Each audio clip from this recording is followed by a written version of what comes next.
one called a Cam Link. Uh-huh. It was a little USB dongle. Right. It's really shonky. Right. Yeah. And that's sorted That out. is, so far, been rock solid. Okay. I think we're live. Oh, nice. Yeah, man. Whoop, whoop, whoop, whoop, whoop. I'll probably turn the volume of it down, though, eh? I'm glad this is turning out to be as professional as I hoped. Yeah, did you envision, like, really high levels of Yeah, technical proficiency? I did, and I figured you'd have, like, a guy in the rafters, like, on Stephen Crowder and all those sorts of things, so you sort of insult occasionally. Oh, okay. That's what, like a sort of whipping boy? Exactly. That's not a You bad should idea, have a actually. Well, whipping boy. we used to have, on Ranking Radio, we used to have a guy called Christian, who was the intern at Trickstar Radio. There you go. And his job initially was supposed to just be Googling stuff for us in a sort of young Jamie style. Exactly. Which he was useless at. Oh. So we basically would just make up stories about how enormous his cock was. There you go. And, that sort of thing. And how we made up this whole sort of saga about his stepdad that he had a very strange relationship with. He doesn't actually have a stepdad in real life, but... and this is why they kicked you off digital radio. Yeah, it's a little bit, yeah. This is why you're a podcast. Yeah, well, yeah, now I can say whatever I want. Yeah. In a way. Say what you see. Yeah, we were saying earlier that we're living in confusing times now. We're living in amazing times. I mean, well, this is confusing. You've got, if people are listening, there's this beautiful big frame picture of Jesus, and you've slapped Danny Dyer's face over the top. Yeah. But I was watching this on YouTube, and I thought that you'd made that yourself, but you told me that you literally Googled Danny Dyer Jesus and then printed out that. Yeah, I wasn't disappointed by what I found. Yes. I mean, it's a real hatchet job if you look at it up close. Yeah. It's there's even a white bit from the background of the other I one. thought he had one of those ear pods. I could be. I thought that's what it was. I was like, wow. Or maybe he's got a really fancy earring, like a sort of long bit of bone, a bit of ivory or something. That'd be nice, wouldn't it? It's a beautiful thing. Shout out all my American homies who have no idea what Danny Dyer is. Yeah. And I should explain Danny Dyer in like a sentence. People who don't know what a Danny Dyer is. He is a lot of Americans' idea of what an English person is like.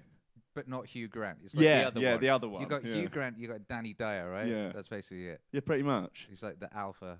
Yeah, he's the when you do a terrible English accent that's supposed to be a London geezer, you're attempting to do Danny Dyer's accent. Yeah, exactly. Yeah, he's the ideal man. I would say he's the perfect man. Yeah. For me, anyway. Yeah, and that's the ideal male physique. Like, yeah. Not everyone may agree, but heart centered right in the middle, rather than off to one side. Yeah. Yeah, you light up a room with that. Also, I like you got a brick wall. Yeah. That puts you in an elite pantheon of podcasting, along with Joey Diaz. Yep. Yeah. Who has very good lighting, by the way. Yeah. Have you seen his lighting these days? He's got this fucking beautiful like neon. Yeah, pink and blue thing, which is really good if you're eating edibles, which is what people do on Joey Diaz's podcast. Yeah, that sounds right. I mean, I think my weed smoking would really have to step it up a notch to appreciate the visual stimulations of the church of what's happening now. Yeah, and what's that like hash and putting holes in your trachea type British smoking. Yeah, have you seen that one where Lee Syatt basically just collapses? There's lots of them where he collapses. He's just sort of there, just pouring with sweat, like he's gone fully into the Matrix, and he just sort of then just falls. It's those Red Stars of Death. He had yeah. Who was that? He had that female comedian whose name I forget on, and she thought she was on some big girl thing, and she had a Red Star of Death, and she couldn't speak within 10 minutes of the show. She had to go have a lie down. Jesus! What, before it started? It was 10 minutes into the show, and she couldn't speak. That's what. He had to open up the doors and stuff. He's an evil motherfucker. Yeah, that's what I would imagine would happen to me. I mean, I don't smoke anymore because I'm one of those people that's like, well, I did when I was young, but then it started to make me feel kind of anxious, so I stopped. I had to stop as well. Similar things. I was always one of those ones like I'd be working with like rap types like Big Nasty who like smokes like that's all he does. Yeah. You know, so I would smoke a lot with him, but I was never one of those people who could just smoke a shitload and feel completely at ease. Yeah. I would start to be concerned about things, which is never that good. Yeah, and then to be in a sort of public forum. Yeah, Kate Quigley, I think that was the female comedian on. Yeah. Yeah. Yeah, she chimed in on that whole thing about the Joey Diaz tweet. Oh, did she? What'd she say? Well, because there was a not dissimilar routine on the show. This is because Joey Diaz, by the way, people were trying to get him in trouble recently. Because, for God's sake, Joey Diaz. For a comment on a MMA fighter. Yeah, it was Mackenzie Dern. That was it. Yeah, and he said, "What did he say? I bet that asshole tastes tremendous. Better ass smells tremendous. Tremendous, tastes tremendous. His asshole tastes tremendous." After a fight, He's a some savage. some people were upset by it. Like, Who would possibly? It's like, God's sake, it's Joey Diaz. And I was like, you can't apologize. Never apologize for one. Just don't apologize, because the second you apologize, then they want everything out of you, and you have to keep apologizing until you're dead. So like, never apologize. Unless you want to somehow make a career out of apologizing. I don't know whether or not that'd be possible. Some people do know. It does seem like it. Yeah. It's definitely a potential actual career in the modern world, like that. And What do you being think the monetization of it is? Probably better than YouTube. God, so you're over here for what? 2 weeks? Get a visa? Is that right? Yeah. Mission accomplished. I had my interview at the U.S. Embassy a couple of days ago. They just give you one like that, did they? No, they asked me some probing questions about whether I'd ever trafficked any children. Did they really? Like they just whip them all out. Have you ever joined or thought about joining the ISIS? Stuff like that. Have you ever employed child soldiers? Jesus, really? Yeah. Have you ever forcibly sterilized a person? Things of that. That's very serious shit, you know. Like, obviously, I have a long and interesting, storied history, but I'd never done any of those things, and I was able to honestly answer yes. I've never trafficked any children or had child soldiers or forcibly sterilized anybody. But you never know. Yeah, well, you know, in life. Exactly. Yeah, I had a sadly all too different experience getting American visas, as I'm a convicted felon. So it's a tougher process that takes a lot longer. Did you sort it out? Yeah, I got there in the end. I've had 2 in my time, but when I was 18, I got caught with some pingers. Some what? With some pills. Would you say pingers? Pingers, yeah. I forgot all these beautiful colloquialisms. I've been in Los Angeles. A couple of beans, mate. Got caught a couple of gurners in a nightclub. Know what I mean? 3.5 years, and I've forgotten pretty much everything. And so why did you decide to move to LA? God, have you looked outside the flipping window? Right, yeah. Okay, apart from the weather. Look at me. Could have moved to Magaluf. I have not worn this many clothes at once for 3.5 years. I said to you earlier, but this literally happened. I got off the aeroplane. I walked outside. And I was like, what is this feeling on my ears? And it was cold. I'd forgotten cold. So, there's that. And, I'd been in London for 13 years. Right. And I would go out to America every now and again for like gigs or whatever. And I noticed this discrepancy in the way people treated me there versus here. Yeah. Like here, you're sort of wandering around and someone might roll down a window and shout, "Faggot!" and throw a brick. Yeah. And in Los Angeles, people run up to me and go, "Oh, you're really cool. Who are you? Would you like to come to this nightclub? Would you like some money? Like, hey, come to a party." Sounds like you need to toughen up, mate. I think that's the thing. Yeah, you're too sissy for the UK now. Basically, so I brought my kid. I have this 5-year-old boy called Hercules, who's a bad little motherfucker, and he loves, life and people and everything. Yeah. And he has lots of little friends in LA and stuff. And he's over here last week, and he goes to the park. And he comes running over to his mum, and he's like, "Oh, those boys just said something mean to me." It's like, "What?" And they're like, "Oh, they called me a skinny butt lord." And he hasn't had this happen to him. He's not used to it. Where's the punctuation in that? Is that a skinny butt lord or a skinny butt lord? Skinny butt. He's a skinny butt lord. They call me a skinny butt lord. Mum.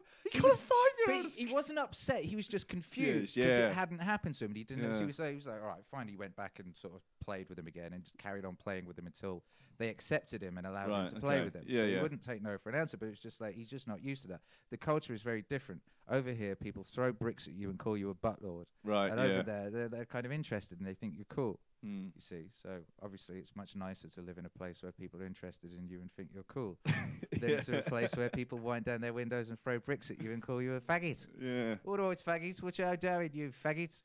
Get out of here. We don't like your sort of... What is these South African drive-bys that go on in the UK? These people are confused. But yeah, it does. So, yeah. Anyway. So, yeah. It's nice out there. The weather's lovely. Yeah. People are very nice. Yeah. I also noticed I was walking around London. I was like, why is 70% of the men bald? This is weird. Why is everyone bald in London? Then I realised in Los Angeles everyone has a hair transplant. Do they? They must. Does it look legit? Because no one's bald. I'm considering it. I'm not really, but I'd probably... You're doing all right. Well, I don't know. It's still there. As long as the bright light isn't directly above my head. Yeah. Are you doing cool? Give me a couple of years. Yeah, I think that's honestly it. Like everyone in Los Angeles has a hair transplant.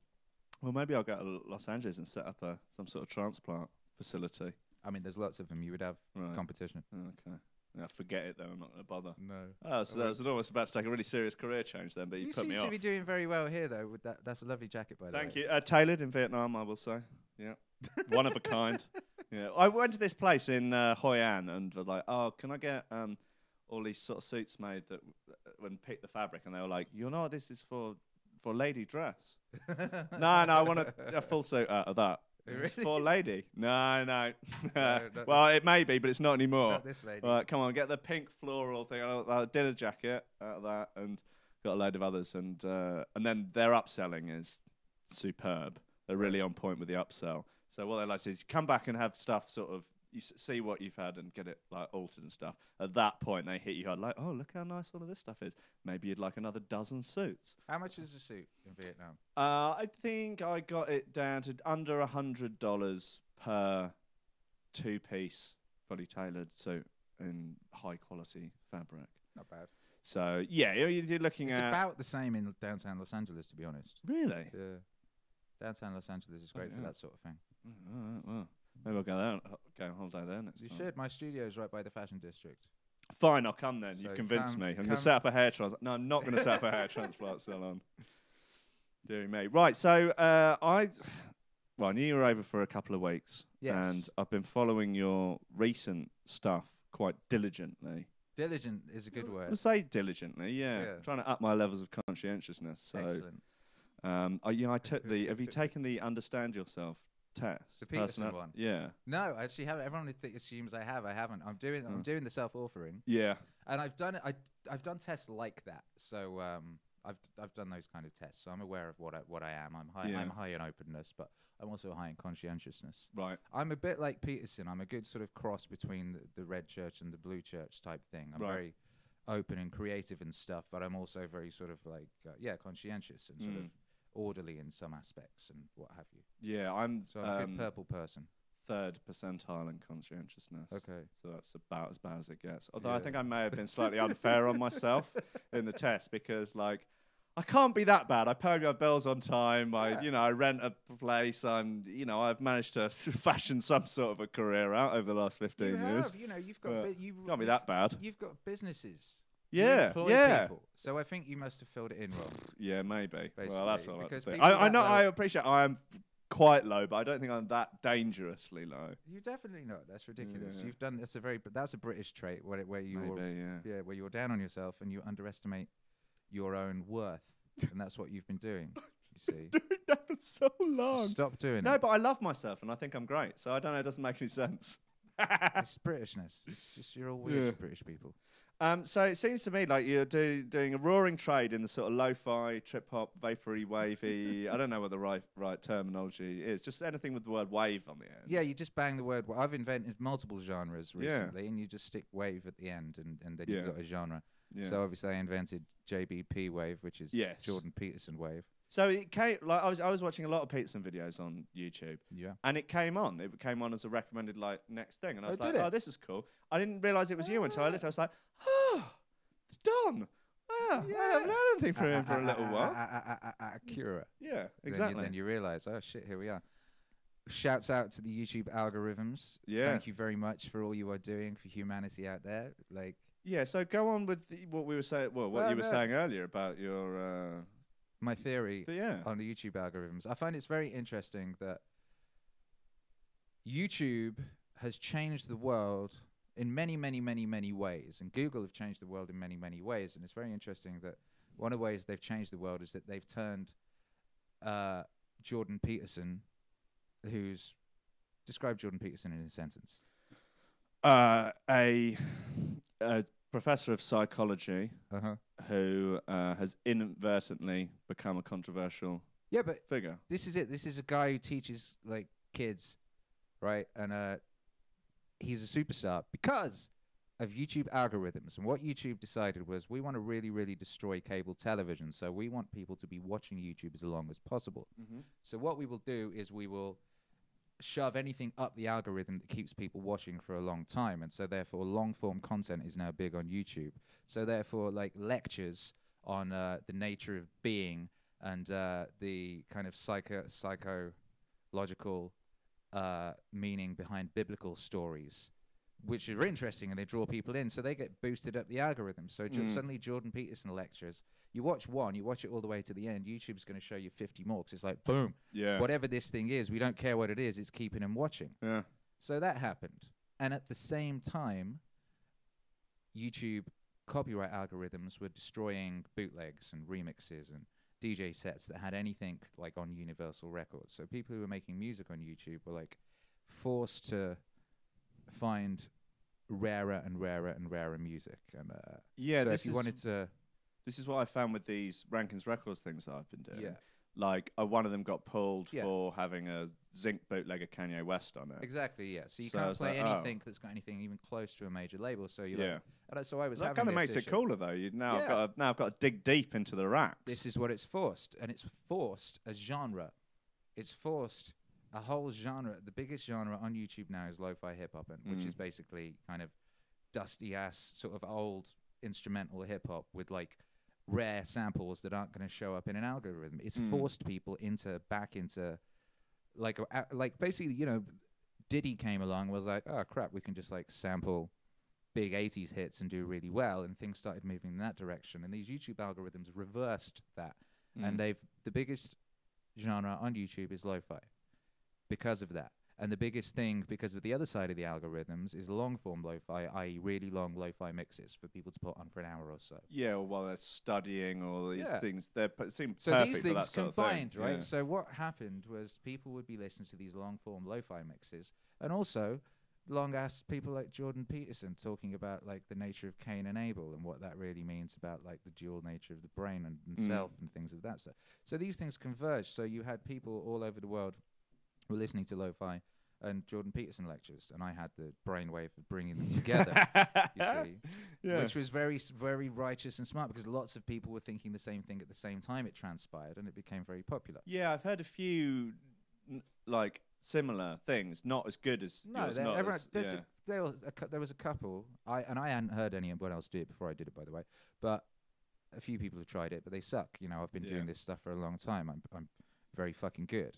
So I apply my brilliant production nous and ability to chop up things and make them musical, and I've brought these two worlds together, and it's very perfect timing wise. Yeah. But the point being is, what's really funny about this is YouTube, Google as a company is very sort of contemporary, progressive, left sort of SJW, and it's made superstars of a bunch of people who are basically kind of destroying, certainly challenging that ideology in a very competent and seemingly unstoppable fashion. Yeah, I mean, Rogan as well, of course, and his things being Rogan's good. Rogan will sit there and he'll talk to everybody, right? But I mean, the people that he has on, like, are doing, you know, roaring trade in it. Like, you know, whether or not he's got Shapiro on or Peterson or Milo. Yeah, I mean, but he has everyone. The point being is, like, he will talk to everyone on every side of the fence, and like, what will normally happen is if, like, say, somebody talks to a Milo or whatever, or even a Shapiro now, they'll be like, right, you're kicked out of the club because you're associated with bad people. Sorry, you're all right now. So you can't do that with Joe Rogan, because A, he's been around too long, B, he's too big, and everyone wants to be on his podcast. He also doesn't give a fuck, I think is the thing. He's working to no one's rules but his own. Yeah. He is a sort of renegade in a way, but this is the great thing about podcasts, is that, like, you can't get fired from your own podcast. And there's also, as long as you're not breaking any laws, like unless you're legitimately breaking hate speech laws, i.e. you were inciting violence, or promoting terrorism or something like that, which obviously none of these people are. All people can do is stop listening to you, if they don't like it, and that's what they should do if they don't like it. And that should be with everything, right? And that's a beautiful thing. But for whatever reason, it's this long form thing. Rogan is incredibly popular, and he just sits down and talks to people for 3 hours. Yeah. 3 hours. That's like a long ass time to be listening to some people like talking about something. Yeah, but he does it like 3-4 times a week and has been doing it for years. So all power to him. But yeah, this thing is YouTube's creation. They did it to themselves. Yeah. And now it's irreversible. Yeah, now it's coming to bite them. It's those people that are really, trying to take it on. There was one thing I listened to. I don't know if you listened to Douglas Murray on Rogan's show recently. No. But he was saying that someone watching a video. It was a video of the Sam Harris Waking Up podcast with Douglas Murray on it. Uh-huh. And they were talking about loads of stuff. Presumably, Islam had come up in that, or I think they had spoken about the refugee crisis in Europe. And someone for watching that video had got a community guideline strike on their account. What? Just for watching it. What? I know. What? And Rogan was saying that he had spoken to someone that he knew very high up at YouTube and said, "What's that about?" And they're just immediately gone, "Oh, well, it would have been hate speech." Like, without even a second thought. Yeah. Like, that's what that was. Yeah. I just don't understand how anything those two, like, sort of incredible intellectuals, like, you could... being so rational and so reasoned with, their speech, could suddenly just immediately dismiss that. Yeah, it's got nothing to do with rationality or reason at all. Like, what was it like? Dave Rubin's constantly being demonetized and shoved off. Like, he had a conversation with Peterson and Ben Shapiro that got immediately nuked. Mm. And they were just talking, it got shut down. They were just talking about things like first principles and stuff. It's ridiculous shit, but like... The hate speech thing is brilliant. It's a brilliant boogeyman because you can apply it to anything, just depending on what you've decided is hateful that day. Yeah. So that's what's very scary about this country at the moment. Mm. I read something yesterday. This like the police had put out saying basically, doesn't matter if you haven't broken a law. If you're going to say something which we could deem to be hateful, or that someone, not even the victim, someone who just happened to see it, if they believed your motives were hateful, in their opinion, then you would basically, although it hadn't been committed a crime, it was really vague. Yeah, it's super vague. Vague. You can just if you just intuit that someone might be, they don't even have to say it, by the way. Yeah, you could think that they might be about to. Yeah. They might have the intention of saying something hateful, and that's enough to be able to lock them up. Yeah, like let's say we were walking down the street and someone bumped into you. And you sort of turned around and said, "Oh, sorry," and they just didn't respond. I could then decide that person had done it to you in a deliberate, hateful way, that their intentions for that were hateful. They were. It was hate. It was hate, They don't like red jackets. Yeah. And, so... I think that guy who threw the brick out the car window at you and shouted faggot, I think he did that in a hateful way. That was a hate crime. That's my opinion. I think you're right. I think that was a hate crime. Yeah, it's a wonderful time to be alive right now because things are so ridiculous on so many ends and everything's so exaggerated. Well, this is it. Like I was saying earlier, that if you go down that rabbit hole of thinking the work, occasionally I get like sort of locked into looking at all these different things and just thinking, oh, the whole world's gone mad. That's it. It's over. And then like, no, just leave the house. Leave the house. Get off your computer and leave the house for 10 minutes. Step away from the internet. Just walking around and like, oh no, everybody's normal. It's fine. Yeah. Don't worry about it. It's Most people aren't on Twitter. Yeah. Like Twitter is not real life. Twitter is not the world. Yeah. Most people are not on Twitter. Twitter is by far the worst though for making, certainly for making me feel stressed out.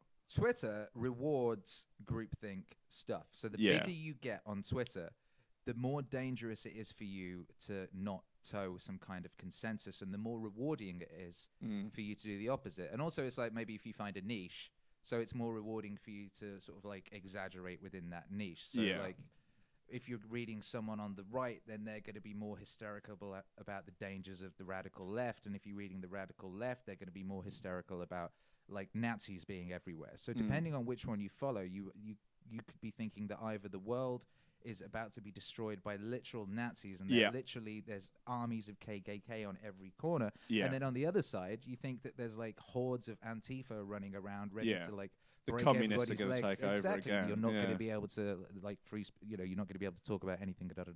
Yeah. When you could just put down the internet and like, oh, look, it's actually all right. So are we going towards an Orwellian nightmare, or are we going towards the Fourth Reich? Like, well, or maybe both at the same time. I think Huxley was right. If you're going to pick one of them, like Brave New World was the correct thing. It's like get people to enjoy their servitude and kind of like... Well, if they start rolling out the Soma, I think perhaps I'll go along with it. They replaced Soma with smartphones, though. That's that. So it's just like that. You know, who's that guy who quit Facebook, who was the guy who came up with the like button? He's really funny. He's like, oh, I'm really sorry about that. Basically, we kind of knew when we created the like button, it was like triggers the same part of your brain that likes cocaine. Right. Yeah. So like getting a like dopamine on Facebook receptors. is a bit like a small bump. Yeah. You know, it actually literally is. So he's Yeah. like, yeah, it's kind of fucked up there because now basically everyone is basically cokeheads. Right. Like we've created a world of cokeheads. And did I unintentionally just sort of wipe my nose a little bit then? You did, didn't you? Yeah. I know. Yeah. Exactly. So Yeah. that's where we are with that. You know, but like I was saying earlier to you, Pop the mic a little bit. Just yeah, that's your boy.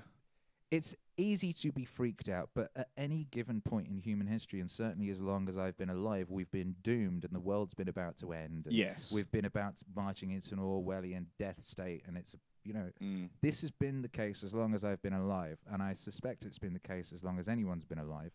Yeah.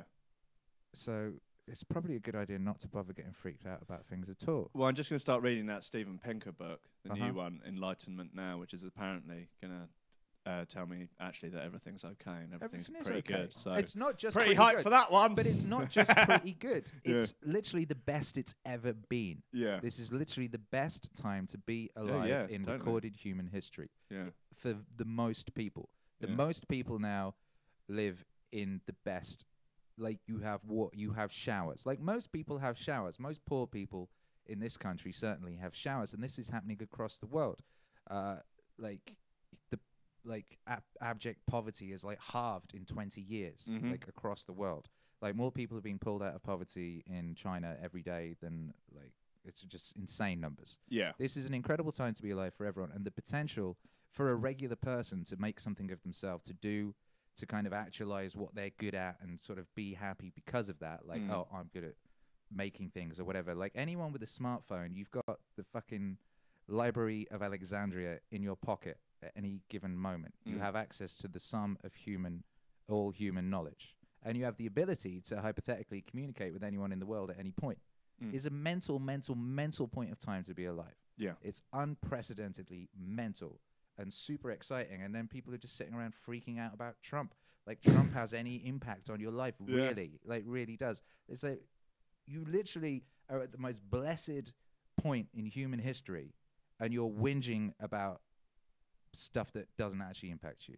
It's I can't remember where I heard this, but someone was saying, like, well, if you were to talk to someone from the 1950s and you were to say, look, I've got this thing that I can bring up basically any book that's ever been written. Yeah. I can watch any film that's ever been. They're like, oh, wow, that's incredible. Yeah, but I don't. I mean, I just use it for arguing with strangers. Yeah. They're like, you what? What are you doing? You moron. It's not just like this, but this thing is more powerful than anything that was used to create, like, Apocalypse Now. Yeah, and this also thing is more powerful than the thing that supposedly got us to the moon. Yeah. Like that, and what you're like, what are you doing exactly? You know. Yeah. This is a wonderful one. It's more. There aren't words to describe what an incredible period to be alive this is. Yeah. You know. Yeah, but if I watch enough SJW gone mental videos, I can really put myself back into a hole. You have to be vigilant though, because you know at any given point you like it all could get taken away, and a particularly violent bit of sunspot activity could destroy all telephones. Well, and then what true. Will we do? Yeah. So you know, like, do be vigilant, and also you should be paying attention to whether like free speech is being eroded, or 100%. People are doing like, and the stuff all this like evil anti-human like men are awful shit they're doing. It's like piss off. I've got a 5-year-old son. If anyone says any of that shit to him at school, I will be in there with flipping like weapons. Like I'm not having that shit. Yeah, it is. I mean, I don't know. Evil. There seems to be a lot of people I know who seem to be ashamed and embarrassed to be men. Isn't that sad? It is terribly sad. Motherfucker, you didn't personally, but like men built everything, right? They built this world, and it's not perfect, but it's pretty flipping good actually. All right, it's just like any kind of guilt for something you didn't personally do is ridiculous anyway. Yeah. But it's also like there's, you know, I think a lot of the sort of men's issues stuff and the people that are kind of really pressing men's issues, or say like you take like a sort of anti-feminism movement, then, you know, there's, you know, a lot of legitimate critique of feminism, but that can also be a bit of a mask for people that just hate women. And at the same time with feminism, there, you know, is a lot of good stuff being done, but it's also a very convenient mask for people that just hate men. Yes. And so we can kind of get away from that and realise that both sexes have some fairly legitimate grievances with stuff that's going on in the world, but they're different grievances, and it's not a zero-sum game that one person will win and that meaning the other will lose. It's that we can, try and work together and help each other sort out these problems. Because if you went to someone and said, "Look, I've got some kind of problems here that I could really use your help with," and they went, "Yeah, sure. After you've helped me sort out all my problems, then I'll give you a hand with yours." You go, "Well, you're a piece of shit." Well, no, hold on. Look, well, let's work together, and maybe we can deal with this. Because God knows, women have to put up with a lot of shit from a fair portion of men. But the stuff that most women have to put up with is not the fault of most men. No, and it's this whole weird thing now of hierarchical suffering or victim hierarchies and stuff. Well, that person's got it really bad. Yeah, well, that person's got got a broken leg and they've got it really bad. Well, that person was born in that place and just putting it's just ridiculous. Well, it's an intersectional division that has to go further and further and further and further and further. Yes, exactly. What about tool privilege and all that sort of thing? Fucking right. I'm take tool privilege all day, baby. Exactly, right? It's disgusting, you people who can reach top shelves at supermarkets and things. It's really not fair. Well, I'm fed up with my tool guilt, so I'm going to chop my legs off at the knees. And then, I'm sorry, men under 6 foot. Yeah. Please forgive me. Well, that's it. That's why that Harrison Bergeron story by Kurt Vonnegut is so great. And I did a record with I turned it into a sort of audio movie recently, and it's a short story he did in a sort of future wherein everybody's finally equal, and it's wonderful and everyone's finally equal. So smart people have to wear things around their heads, and if they start having a smart thought, a high frequency noise will emit, so they therefore don't have an unfair advantage over stupid people. And beautiful people have to wear masks, and strong people have to carry big bags of bricks so that they're not unfairly disadvantaging weak people and so on, and it's just this perfect. Sounds like they'd get the strong people even more jacked, though. What? That would get strong people even more jacked, presumably. Well, I suppose, that's a good point. But deny them their protein shakes. Yes, exactly. It's the only option. Yeah, deny them their steaks. It's funny. Like you were saying that with YouTube focusing more on long format stuff is actually starting to work against them because it's making people smarter. There was this idea that everyone was, because 10 years ago on YouTube, everyone was just watching cat videos. Yeah. Everyone's like, oh, well, we're doomed as a species, just like a generation of morons watching cat videos. But now it's people educating themselves on on stuff that you wouldn't have known. The average person, you'd have had to go to university to know these things. Now, just average stoners are educating themselves. The thing that for example, you've got the. You must have seen a video a couple of weeks ago of Heather Hying and James Damore doing a talk, and a load of the crazed SJW students freaking out because someone said that their men and women were different biologically.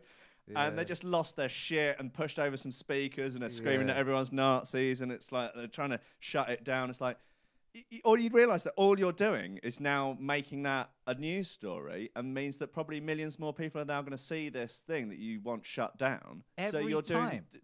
You're doing who the opposite. Jordan Peterson was if a bunch of morons hadn't gone mental at him. Yeah.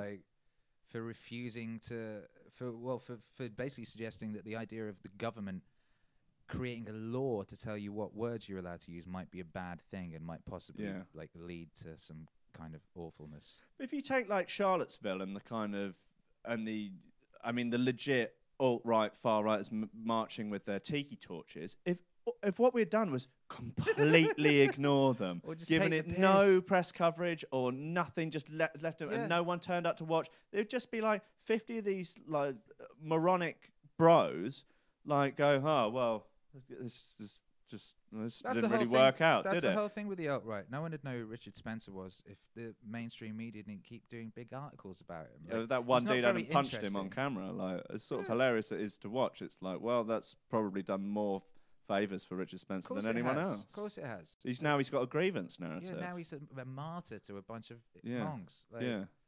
These people, none of these people are interesting or charismatic, so they didn't have huge audiences just off the back of that. Any of these real alt-right YouTube channels, if they ever do get shut down, which they rarely do, they just another one pops up the next day, and it has about the same very small level of viewers. There isn't an audience for these people because they're monks and no one cares about them. The only reason you know about them is because they make excellent boogeymen. Yeah. And they like people like to associate them with legitimate centrist voices to discredit the centrist voices. Yeah.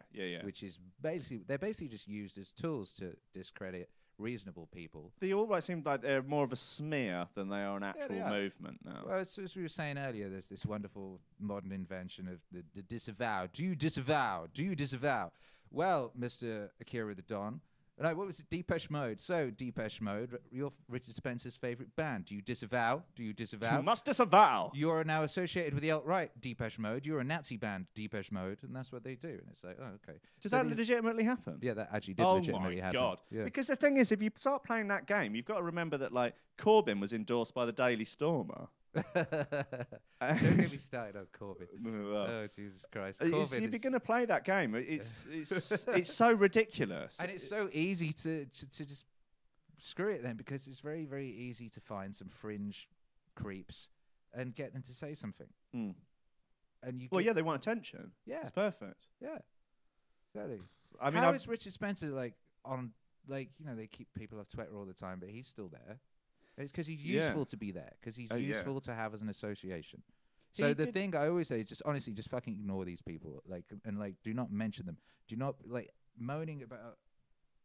I mean, we're guilty of it now because we just said. Yeah. But the point being is definitely just ignore these people, ignore these ridiculous morons, and certainly do not ban them. That's the worst thing you can do. Exactly. That's the stupidest thing you possibly do, because that gives them huge amounts of power. Debate them and point out why they're morons. Yeah. To their face. It's very easy to do. Yeah. Because their arguments are moronic. So you just go, well, duh. And then they appear to be morons in front of the whole world. No one wants to hang out with morons. No one wants to be in a club with a bunch of morons. Their movement withers and dies. Boom. Exactly. Spencer did he was doing a speech at somewhere a couple of weeks ago, and there were 20 supporters or something turned out to see him. It was something ridiculous like that. It's like the people aren't there in real life. There isn't this huge swathe of these neo-Nazis. They're gonna take over the world. It's like these are the 20 dudes that live in their mum's basements, and it's not a credible threat to civilization. No, it's just this absurd tiny fringe movement that I just don't understand how it has got so many column inches. Well, no, it's because, as we were saying, it's a very easy way of discrediting reasonable objection to far left ideology. Yeah. Because, if the Overton window has budged all the way over there, then anyone who's in the middle is a Nazi. If we're in the game of calling people Nazis who disagree with us, then anyone over there is a Nazi. So what's interesting about the YouTube algorithm thing of turning Jordan Peterson into a rock star is it's moving that Overton window back over there again. Yeah. Which is good. And then people, this whole... I think you see from the sort of, from the sales of his book and from the, the amount of views on the Kathy Newman interview that,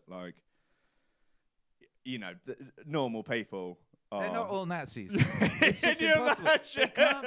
There can't be that many Nazis. Oh, God. Yeah. I mean, we literally would be the Fourth Reich at that point.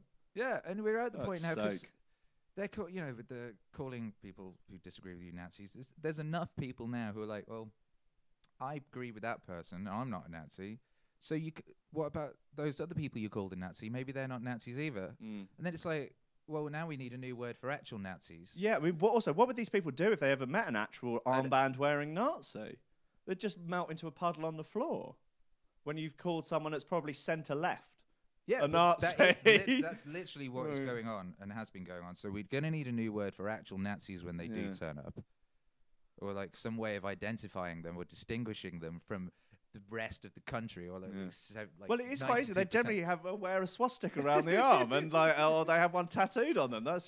And they say, I'm a Nazi. That's quite a good way of identifying them. Oh, my God. Jesus Christ. Anyway, it's a wonderful time to be alive anyway. Yeah, I very much enjoy it. This is the peak of human civilization recorded to date, and it's fucking great, and I'm very glad to be here. Well, we are in the future. We are in the future now. How close is the future that we are in? Well, the present that we're in now, considering that back when you made Living in the Future, yes, How close is it to that future that... When I made Living in the Future, I was gassed that I could read Sun Tzu's The Art of War on a mobile phone at the back of a concert. You see, and now that seems very quaint. As you were saying, now it's like... Actually, you'd listen to the audiobook now anyway, but like... we listen to a podcast discussing it. Why are audiobooks so expensive, by the way? Audiobooks are incredibly expensive. Well, not if you have a Audible subscription. Yeah, they are. You get one free a month. I think the one I'm on is like £12 a month and you get 3. Do you? Yeah. Oh, yours is better than mine. Yeah. Either way, yeah. We're miles past it. We're going so fast. It's ridiculous. We're currently at the point which we're just a bit beyond Alan Moore's Steam theory point. Right. Which I did a song about as well. Are you aware of that one? I don't think I heard that. So, well, the idea is that if you take the amount of time it took us to go from the first acts to the baths of Rome, right, and how many things we invented in that time, and the amount of time it took us to invent the same amount of stuff was half that, and it keeps dividing like that. So basically, between 1960 and 1970, human information doubled.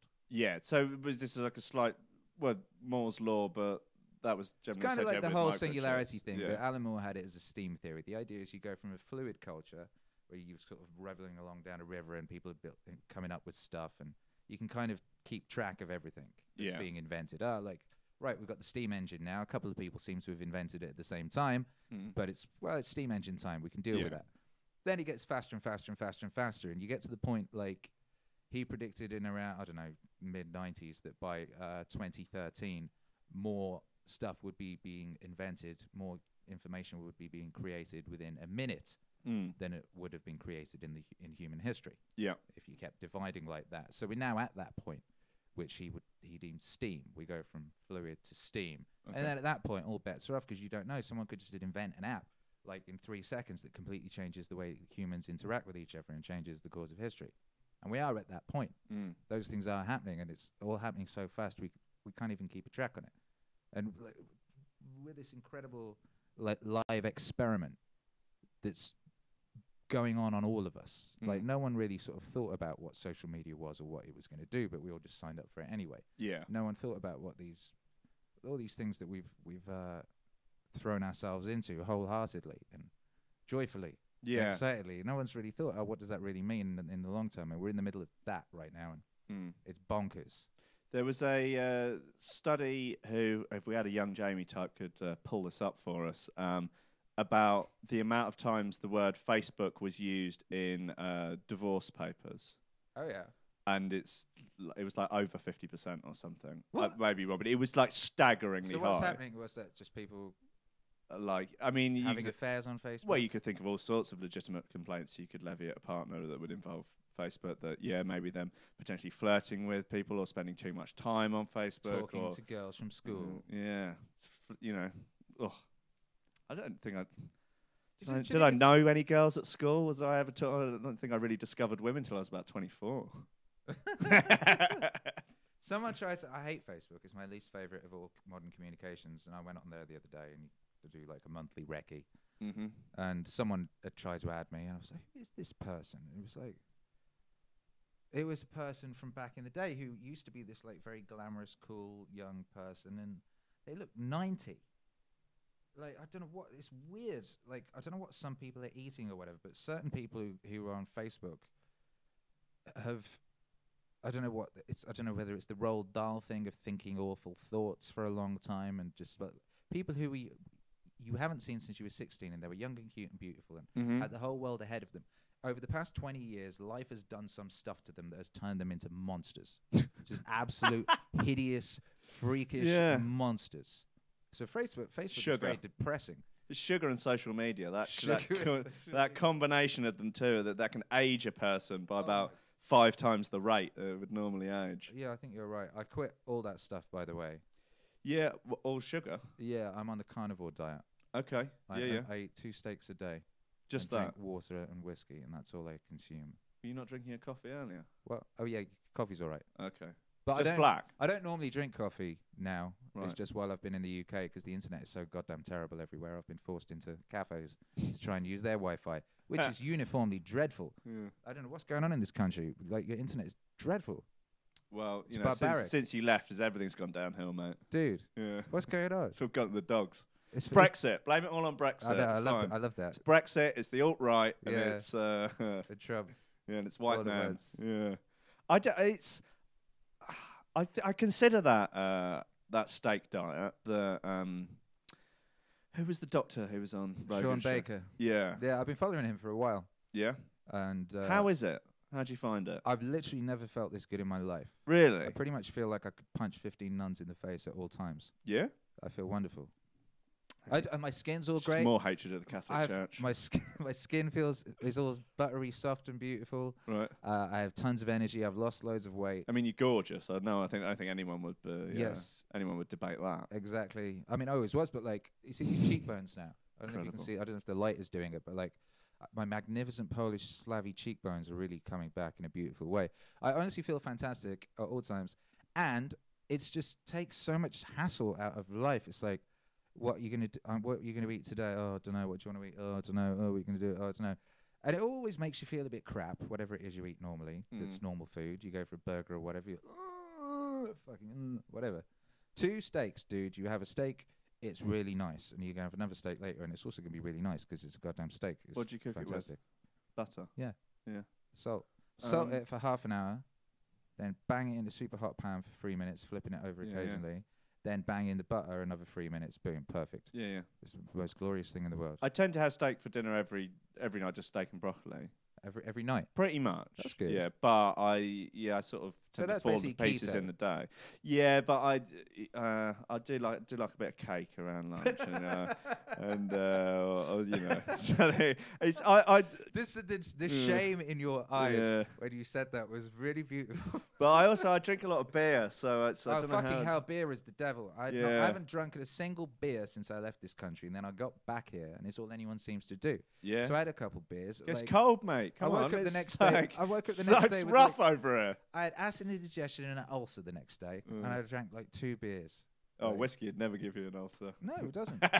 If you're just doing steak, then. I mean, that's as manly a diet as it gets, really, isn't it? Just steak and whiskey. Yes. Yeah. Yes, which is what we need wrestling right now. Bears, yeah. We're having a crisis of masculinity in the Western world, and I think what we all need to do is like stop fucking whining and moaning and fucking drop the soy, drinking for a start. soy, stop gargling soy, and eat a goddamn steak. You'll instantly be in a much better position to deal with the world and all of its confusion and issues. Yes. Someone said, I can't remember who it was who said, but it might have been Camille Paglia, that women aren't pissed off with like manly men. That's what they're not upset about. That they're upset about all these like miserable beta orbiters who are just being rubbish and not contributing anything or being helpful.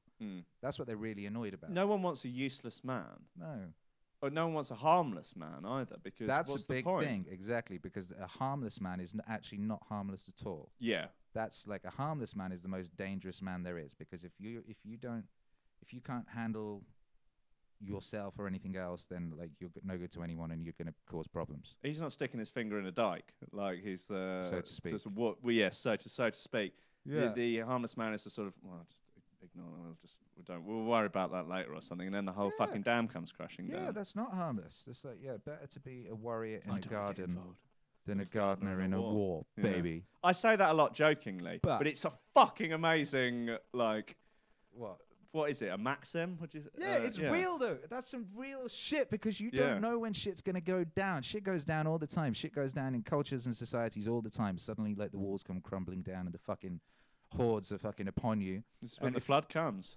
And you need to be ready, man. And it's just in life though, because lots of fucked up shit is gonna happen to you in life. Like your dad's gonna die. You know what I mean? You got to be able to deal with that shit. Yeah. Like you can have kids, and someone's gonna bully your child. Yeah. Or some shit like that is going to occur. You need to be able to deal with all these fucking things. And like in this stupid ass world where like 25-year-old men like Jake Paul refer to themselves as boys. It's like, you're not a boy. You've not been a boy since you were 16. And even then you should have been a fucking man. Like, stop being boys. Fucking stand up. Fucking pull your shoulders back, motherfucker. Yeah. Unless you're one of the brave boys of Rankin Radio, then it's okay. Yeah. Exactly. By the way, I just realized, but you and I both used to have twiddly mustaches, and we don't anymore. Yeah, it's true. I don't know why why did I... I could still twiddle mine. See, if I wanted to, I could still bring it out. I could probably, with enough wax, I could get half an inch going. or something. But No, that was a movement that got overtaken by the soy guzzlers. That's what happened there. Yeah. Once, like, you know, you and I were out there with excellent mustaches in the world, and then, like, beta orbiters started doing it and ruining it for everybody else. Well, that does tend to be what happens, yeah. Just dilute the quality of it. Weasels. Yeah. Goddamn weasels. I might go back to having one of that just sort of handlebar kind of biker style number. Like a village person. Yeah, with it now I've started sort of shaving my head a bit more. I mean, it's a one-way ticket to looking dangerously gay. Basically, you have to focus on the beard now. Yeah. Now you've dispensed with all that. Like, that's not going to... Which is kind of freeing in a way, but now I just have to make sure that the sides are kept down, or it's... I mean, no one wants hair longer at the sides than on the top. That's... Oh, that thing you mean? Like, that's a very British thing. Hey, do you know what you never see? Is a Chops. beard whereby if you shave the bottom of the chin, but you if you just inverted a moustache, so it was like a little strap under the bottom of the lip, but you shaved the chin. That's a beard that just doesn't exist.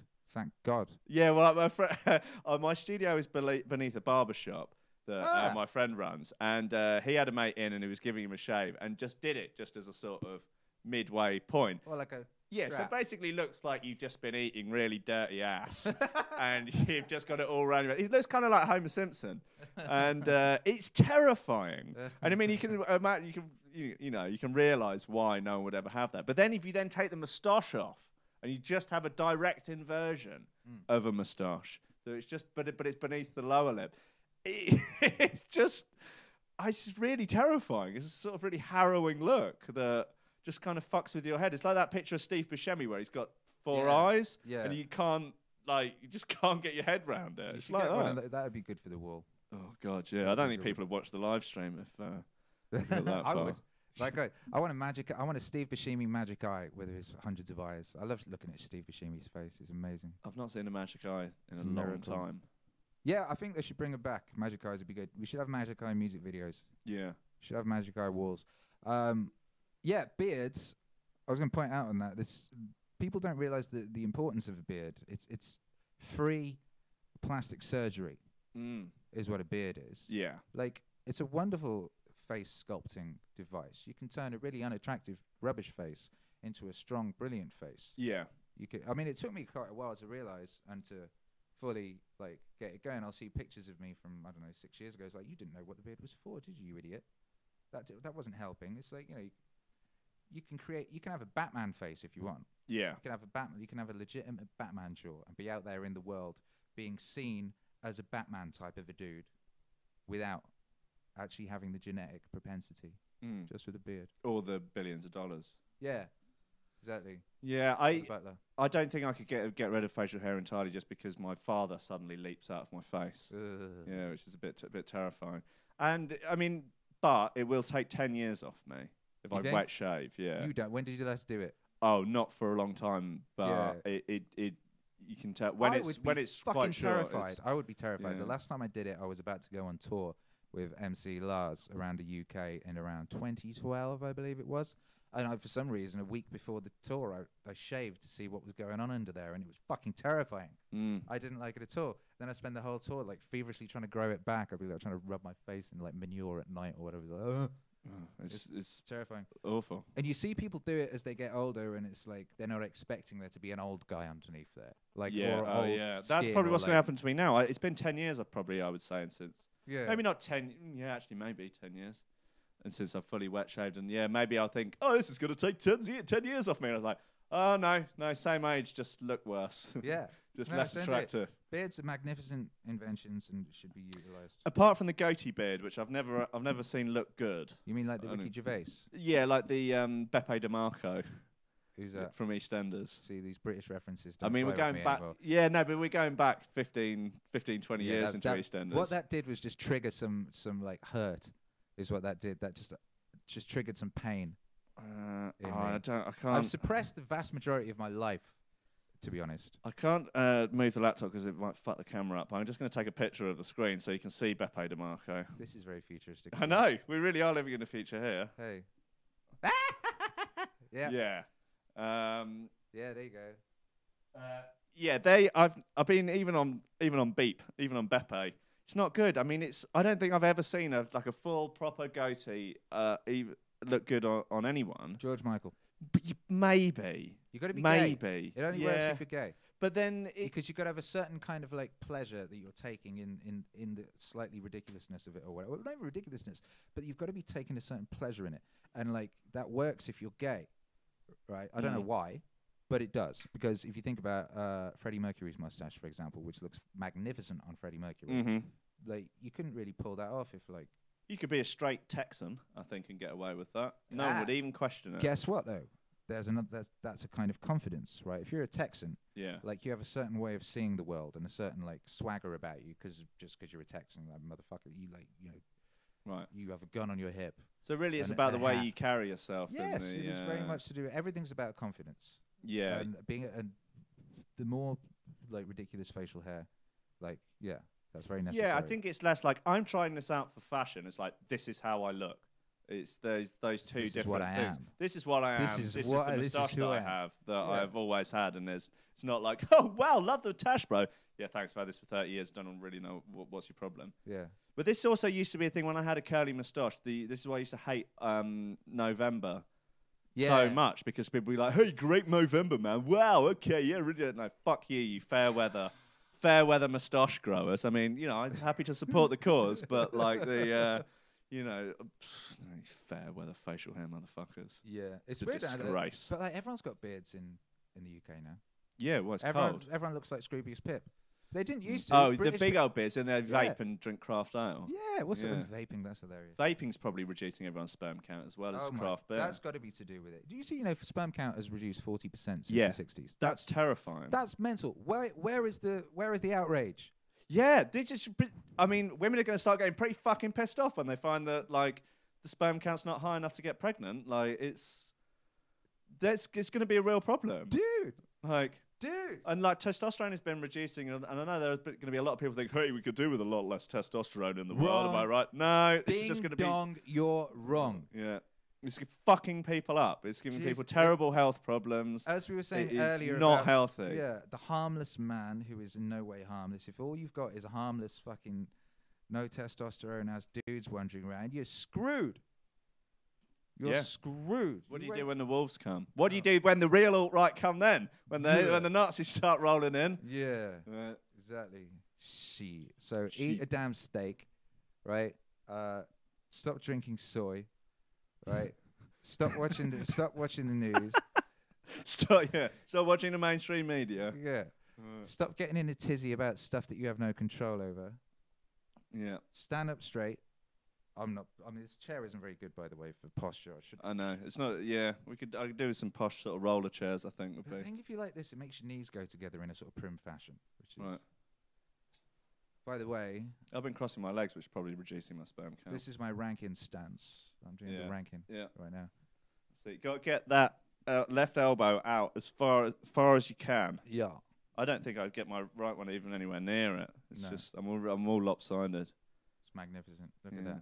I don't think it's got any useful defense applications in jiu-jitsu. I think it's just ridiculousness. So what have I missed then in the past 3.5 years? Brexit.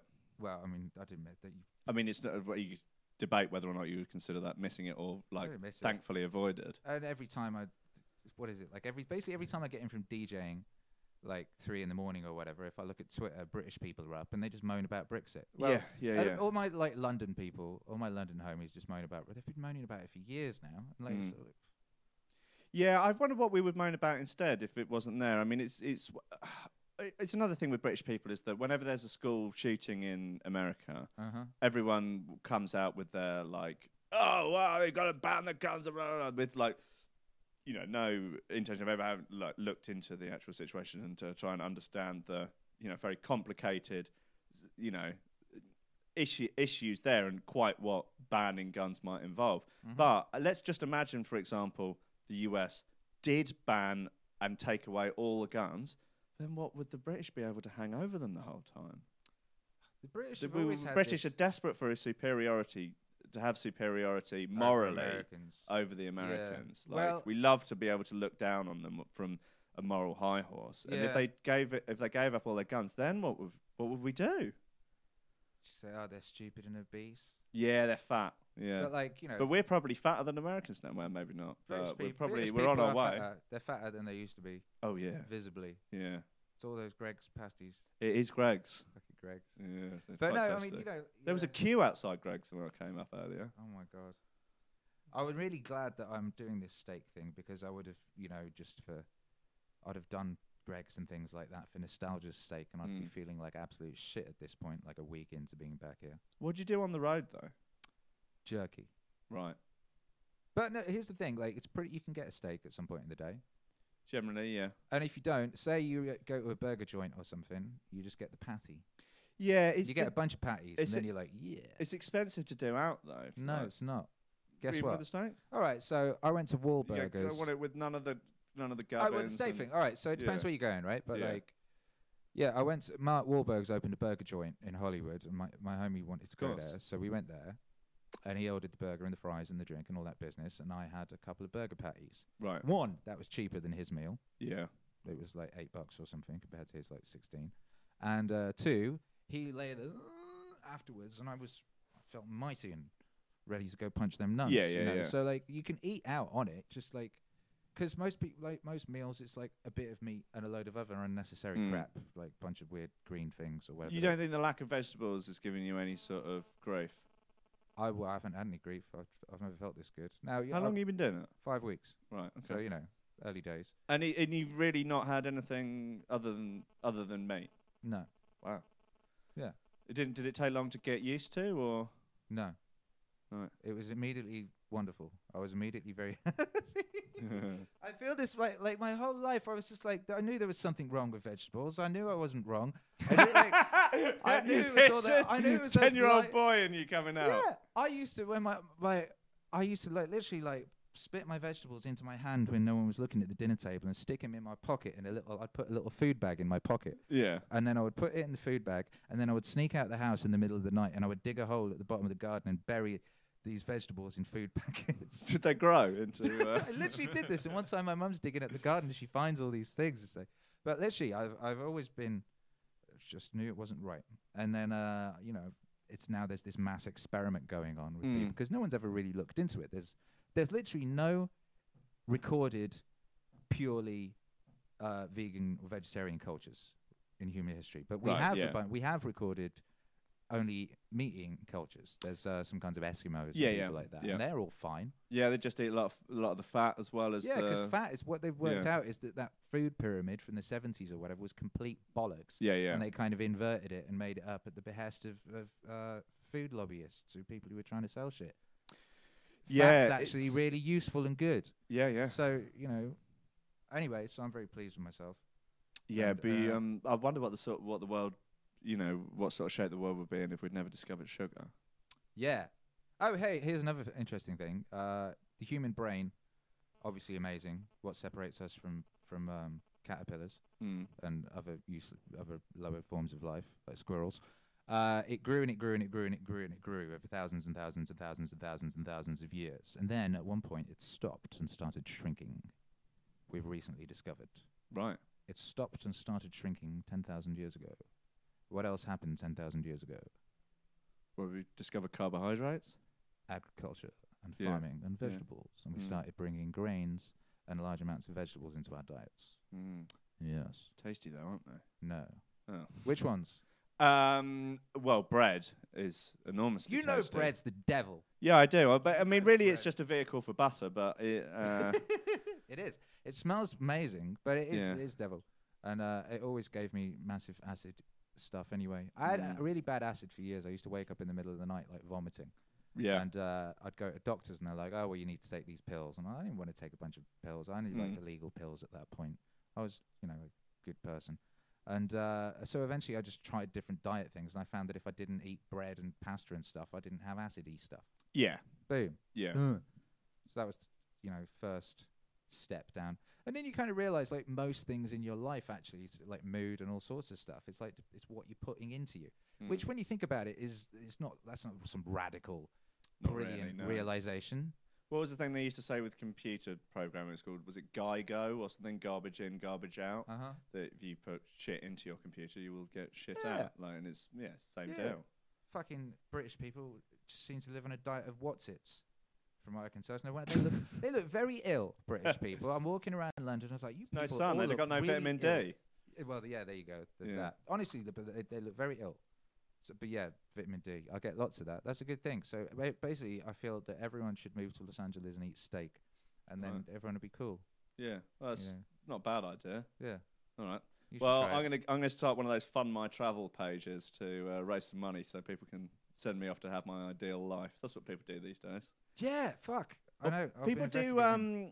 They claim that a very popular thing that I've noticed recently is that people claim they're raising money for charity. Right. Like they go like, oh, we're raising money for this charity. We're gonna go and climb K2 and raise money for this charity. Yeah, and then shit? I find out that they're actually raising money to pay for their flights to go and do it. Yeah. They're like, oh, hold on a second. Well, I'm not paying for you to go on holiday. I want to give money to a charity. These chicks, I'm constantly seeing this. Oh, I'm going to go jump out of an aeroplane for charity. Like, wait, what? You want me to pay for you to go skydiving, you fuck? Yeah. How dare you? Exactly, I want to go skydiving. No, if you want people to suffer for charity, like, hey, will you donate some money to this charity? Don't know. I'll do it if you really suffer. How about exactly. that? It's like, I'm going to go do a really amazing thing I've always wanted to do, and you're going to pay for it for charity. No, motherfucker, you need to go and like eat worms and like walk on glass and gargle piss. Yeah, go. Or I give you 50p. Yeah, do a 200-mile run or something. Then I'll think about donating a tenner. Even those runners annoy me because it's like, well, you're getting fit and you like running. So when you're doing that, it's good. You're not suffering really. That's not something that's like putting you out. Yeah, that's helping you as a person. That's helping you grow. That's helping you get fit. Well, maybe we're going back to Martin Luther and his horsehair vest. Maybe you want, all right, I'm going to wear a horsehair vest infested in insects for a year. All right, I'll give you some money for charity if you do that. I'll give you. That's hard work. You're suffering for your art. Yeah. Yeah. I'll give you $2 a month and you can send me a sticker.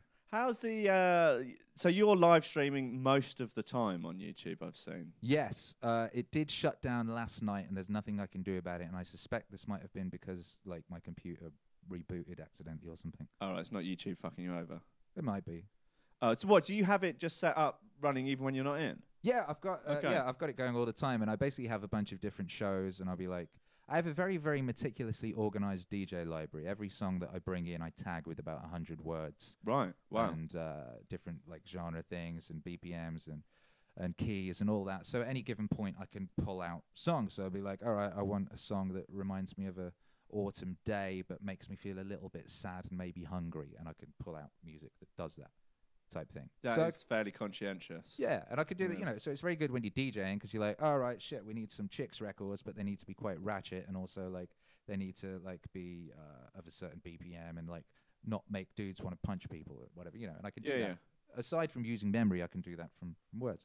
So anyway, I've applied this to I'm trying to be the best. I'm trying to be like the single greatest open format DJ on earth, indoors and outdoors. Right. So when I'm out, I want to provide the most incredible experience possible for people who are in the club or party I'm DJing at, right? I want it to be an incredible peak, transcendent experience that they take with them for the rest of their lives, that like reverberates around their very being. And when they're like on their deathbed, they will think of it fondly. And I also want to do that indoors. So like you go out and you have an amazing time, and then I want you to be able to come in and go to my YouTube and put on some music that's perfect for, you know, being back at home and having a spliff or whatever, or maybe doing your revision, or maybe contemplating like the fact that life is suffering, but it's also wonderful because you get to pick up that suffering and bear it, right? So anyway, my indoor library, I can basically pull out words that are like of certain vibes, be it like I have dusty vibes, which is like crackly, dusty, nice vinyl stuff, or like sad vibes, or like mournful, or longing, or hiraeth, or mild confusion, or whatever it is, right? And so I can pull these things together and then have them playing while I'm off doing other stuff. And then I can pop in and chat to people in the chat room, or pop on the mic and say hi, and, you know, following the rinsing sound, big up the whistle posse, indoor whistle posse, make some noise. Tell people to hold tight, that sort of thing. Exactly, all those useful things. And yeah, and it's good. So it's a nice service, and people find it useful. And it's also I listen to it a lot. Oh, good. Yeah. And it's always, and it's constantly evolving. So I'm constantly adding music to it. I'm constantly refining it. I'm constantly going through all the songs and adding new things that they remind me of, and making new formulas for pulling those songs together, and so what's your tech setup for it? What's your rig? My rig is for the YouTube. Yeah. Is OBS for distributing the video and the audio to the internets. I run it through Restream, so it goes to YouTube and Twitch at the same time. Right. Which is useful because some people like to hang out on Twitch. I couldn't make Restream work. I'll show you how afterwards. It's easy. Right. It's honestly easy. I don't know why. Well, yeah. I mean, I thought I had it all worked, but it was just coming up with a black video on each of the platforms it was supposed to be broadcasting to. Okay. And I use Swinsian for my DJ library, which is a rare bit of music software that's basically like iTunes used to be before iTunes got really cluttered and bloated. Yeah, makes Swinsian, no sense to me, that. Big up Swinsian. Everyone should use Swinsian. It's a very rare little program, and I don't want it to disappear because like not enough people use it. So go use it. It's 20 quid. It's great. And that's basically what it. Oh, and I have Tractor running as well, because as well as that, I have sound effects going in the background. Right. So if I'm playing my rainy vibes stream, there'll be rain sounds, and it won't just be like one loop of some rain. Yeah. It'll be like a 2-hour recording of a monsoon in a particular village. And then there'll be another one, and I've got lots of different worldwide rain sounds. So sometimes I think, well, the vibes today should be like, I don't know, like Asian rain or like Middle Eastern rain vibes or whatever. So I can do all that. I did a DJ gig recently at the New Zealand consulate. Okay. Which was New Zealand soil. Rinse out. And it was for the movie industry, so they had all their New Zealand movie stars, and like the guy who directed 4 and Into the Shadows, and nice. And what's his face off of Flight of the Conchords, Maury. Okay. And all those sorts of people, yeah. And they were showing the like massive videos of like New Zealand landscapes and stuff, and I was basically live scoring the video. So I was playing lots of source wave stuff, and it'd be stuff that I'd tagged with like epic or forest or Alps, those types of joints for wherever it was. So at one point we're in the forest, I'm playing woodsy music, and then we're up on mountains, I'm playing epic glacial stuff, and then we're in the city, and then I'm playing disco, and it was cool. But at the same time, I was playing all these like nature sounds as well, and it was really, really cool. So I've been trying to apply that more to stuff, including club DJ sets. I'll be bringing in a lot of like ambient sounds. Well, I think it's a fairly rare thing that people actually think about their sets that much. I know, right? Yeah. It's baffling to me because here you have this incredible opportunity to like shape people's existence and touch people's lives and do something fun and cool. And a lot of time people would just like play the Spotify.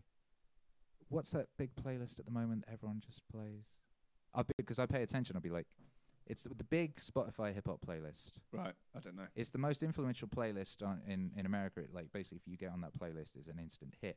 And because people have got so lazy, like most of the DJs I go check out, I know that they've literally just gone on there, checked out whatever it is that's big on that playlist this week, and they're just playing it in this almost in the same order. Yeah. That it's on that playlist. And I found that people come to expect it. You get like chicks coming up to you where you DJ and being like, "Oh, you're gonna play such and such," and it's like, "Oh yeah, because that just hit that playlist yesterday, didn't it? And you just want to hear the thing that's on the playlist you listen to in the car." Well, you could just fucking stay at home, you idiot.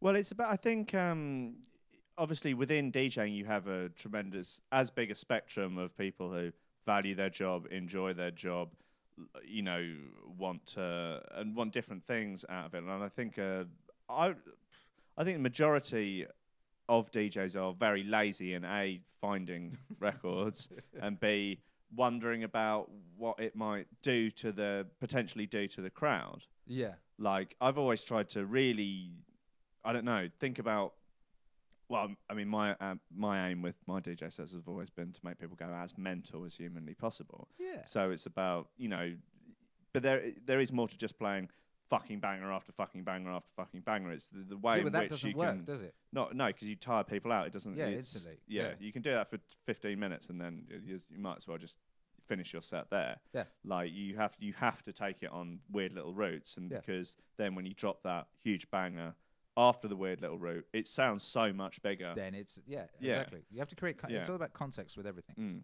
Like you have to create a context for a thing to pay off. Yeah. So it's like, I mean, you've been venturing into stand-up comedy, right? Mm-hmm. I talk to a lot of stand-up comedians, and that seems to be the closest thing to like being really good at DJing.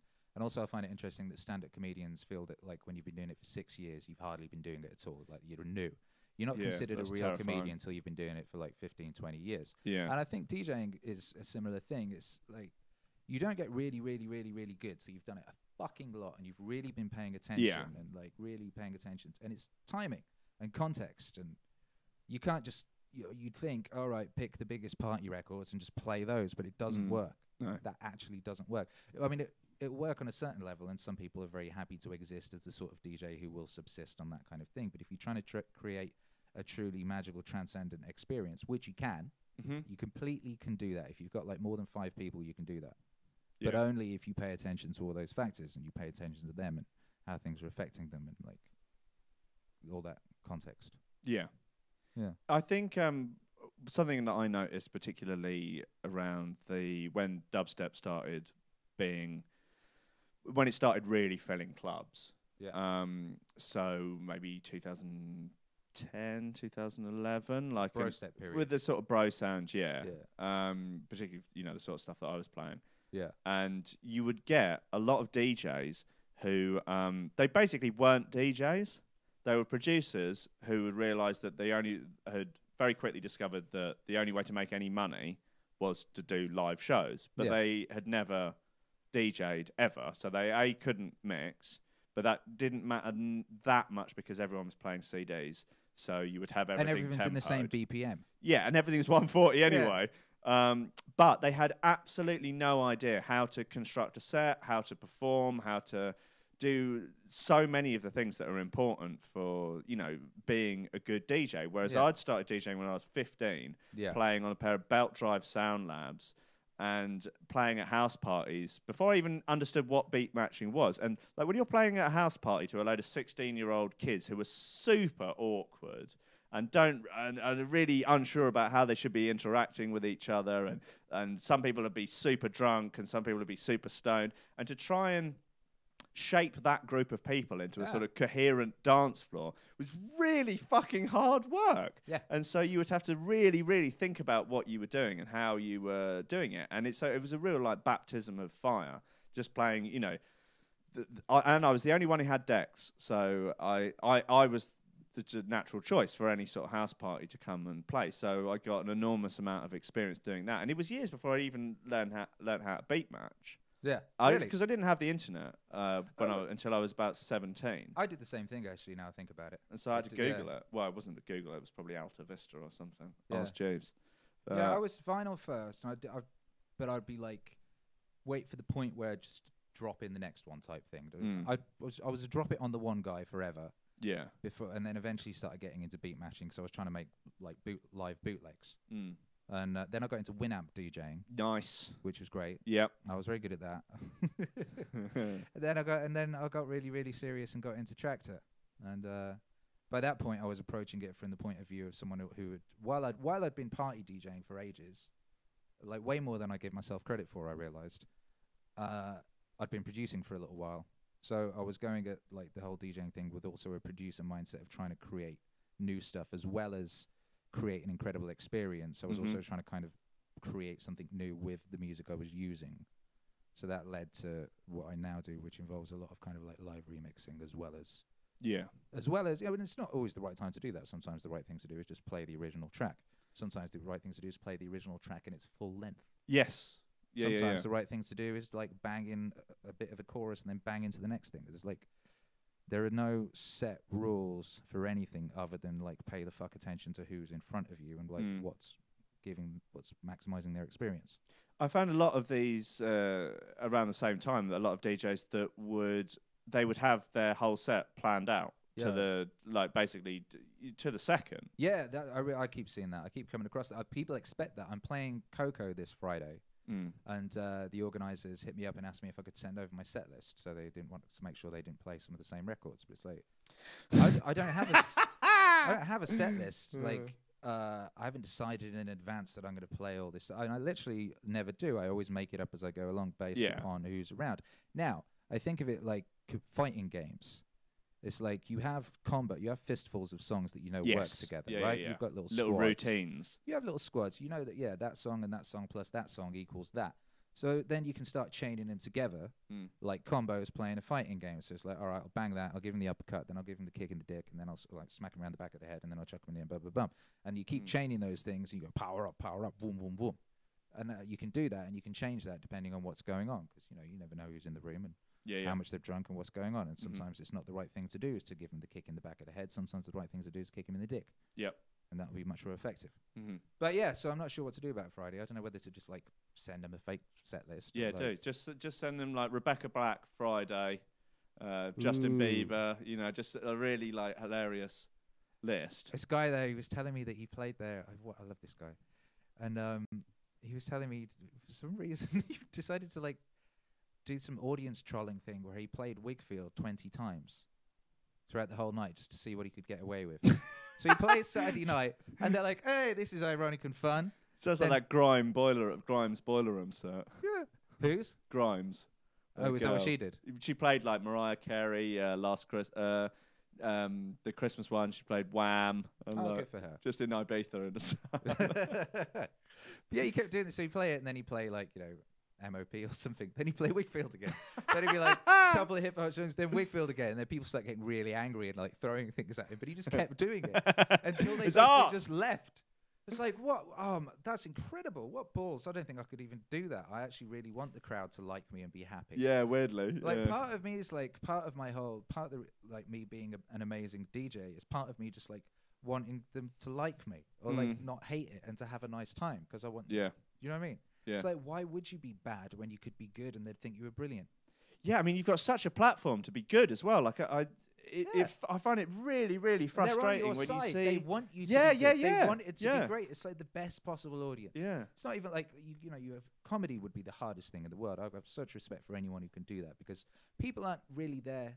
People want to have a good time, but they're just as happy. They'd be just as happy if you were terrible and they could throw things at you.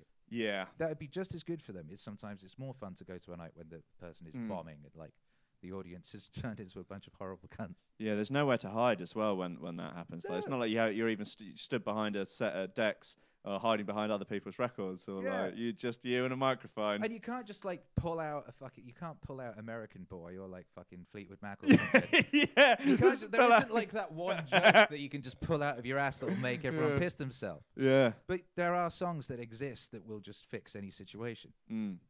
Which is amazing. Maybe you could draw for like some very famous comedian's famous routine or something. Like, yeah, Amy Schumer, cough, cough, cough. Oh well, the real classics. Yeah.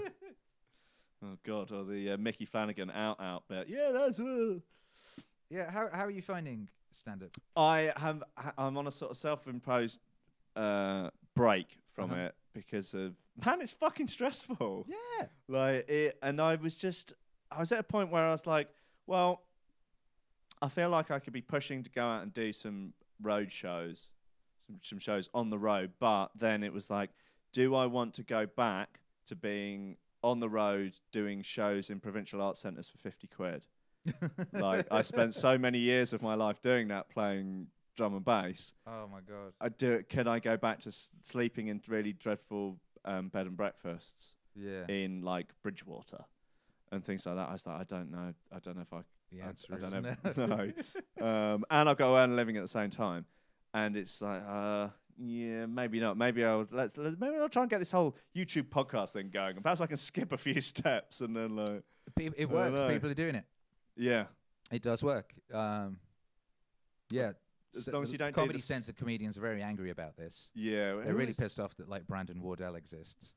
Who's the guy out of Seinfeld that had that sort of breakdown on stage doing stand-up, and he started. He was dropping some N-bombs. Yeah, basically just went.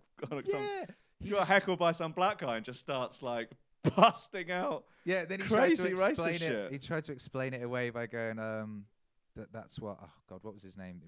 The first edgy comedian, Jewish guy, who like got sent to jail. Oh, I don't know. Anyway, never mind. I've had a brain fart. But yeah, he started like, oh, well, this is an art thing. Right. No, you couldn't handle that heckling at that point. Yeah. Poor fucker. Oopsie. Yeah. Yeah. So I'm going to avoid that, I think. What, you're going to avoid shouting N-bombs at black people when definitely. they heckle you? Yeah, I'm definitely going to avoid that. I think that would be very counterproductive to, polite society. Yeah, there's a whole wonderful internet comedy world. There's like really, like I mentioned Brandon Wardell, who's basically very good at Twitter. Mm-hmm. That's like his main thing of expertise. And it's like, you go and he does some stand-up shows, and it's very obvious when you're seeing someone who's come from the internet to stand-up. It's more like a person who prepares a DJ set. Yes. Yeah. Even though comedians are always like spitting material they've really fucking worked on most of the time. But it's just, a Doug Stanhope or whatever who's played like 50,000 gigs and tried all these combinations of joke and timing and stuff.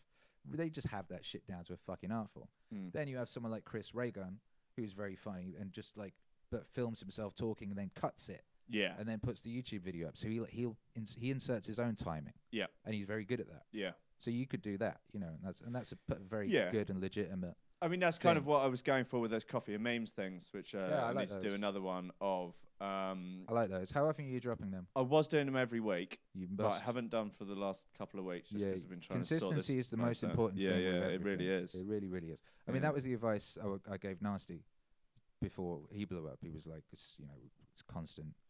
Like, why am I the best grime MC and I'm amazing and everyone loves me but I'm just not having any success? And it's like, well, consistency. You need to just be dropping every week. Yep. Like, you need to get Twitter and drop every week. So we started doing that and it worked. He blew up.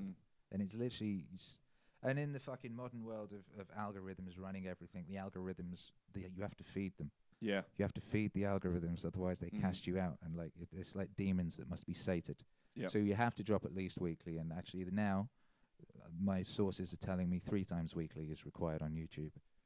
Really? Yes. Well, that's roughly what I'm going to be hitting now, I think. Like with the Ranking Radio, and then I want to do more chats like this with interesting people. Yeah. I'm happy to try and take the Rogan trajectory as much as I can. Feed the algorithms. Rogan's fucking. It's sweet with Rogan. Right? Rogan ain't got to do shit. No. Like he doesn't have to go on try and pimp himself out on cable shows or. He doesn't do anything other than just turn up at his little brick studio. Hey, it's not little 3 times a anymore. week. You seen that fucking complex he's got? Yeah. The gym and an indoor archery range and a sauna and like, Jesus, it's like he's starting a cult. And people would join. If he was starting a cult, there would be millions of people happy to join it. Yeah, fuck. I'd join. Why not? And it's beautiful when you watch his first ones. And have you seen his first one? Not the very first one, but I've seen some really early ones. He's got like a digital snow effect falling down the screen. Wow. Because it was at Christmas. So he's got like, it's beautiful. So I'm going to watch the old school one where that Joey Diaz buffalo wings, blue cheese with wings thing is from. I've listened to Joey Diaz talking about how fucking disgusting and inhuman having buffalo wings with ranch. With ranches. Yeah. But I don't blue cheese with wings, I'll go fuck your mother. Exactly. I listened to his podcast for about a year. Just like every fucking 3 times a week, every week for a fucking year. My internal monologue was talking like Joey Diaz. Yeah, it is kind of the same show every time though. He's like, in 1974, when I was in New York, I used to buy blow off this Puerto Rican kid. And he gets closer. Now, Lee, listen to me, Lee. I had so much blow in my nose, Lee. Oh. These rocks used to hit the back of my throat. Oh, that's how you knew it was coming. And then he's like, then I fucked a tranny.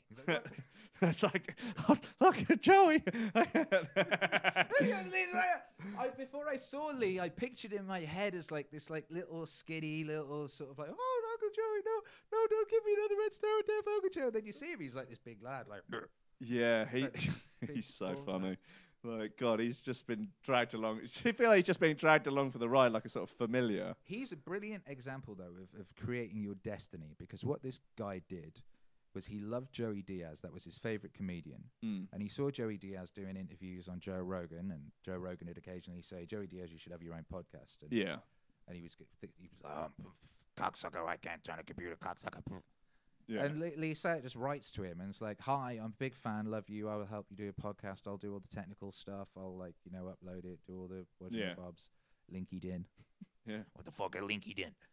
Yeah. And he's like, so Joey Diaz is like, all right, cocksucker, come in, and like he's like going, he's all shy and nervous and shit, but he does it and they do it and they become this amazing team, and Joey Diaz like forces him to take huge Herculean amounts of weed edibles every day and has turned this like little skinny, little scared, nervous little guy into a Well, he's dude. not skinny anymore. Well, no, he's a fat fucking.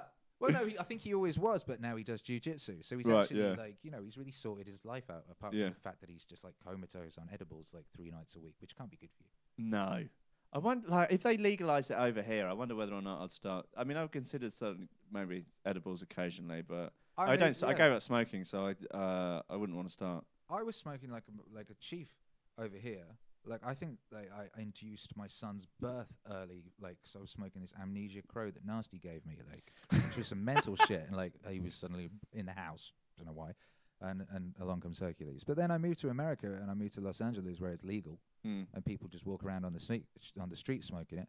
There's like there's a dispensary underneath my studio and above it. At one point, I was being sponsored by a marijuana strain, but I don't bother out there because I just have so much shit to do. Yeah.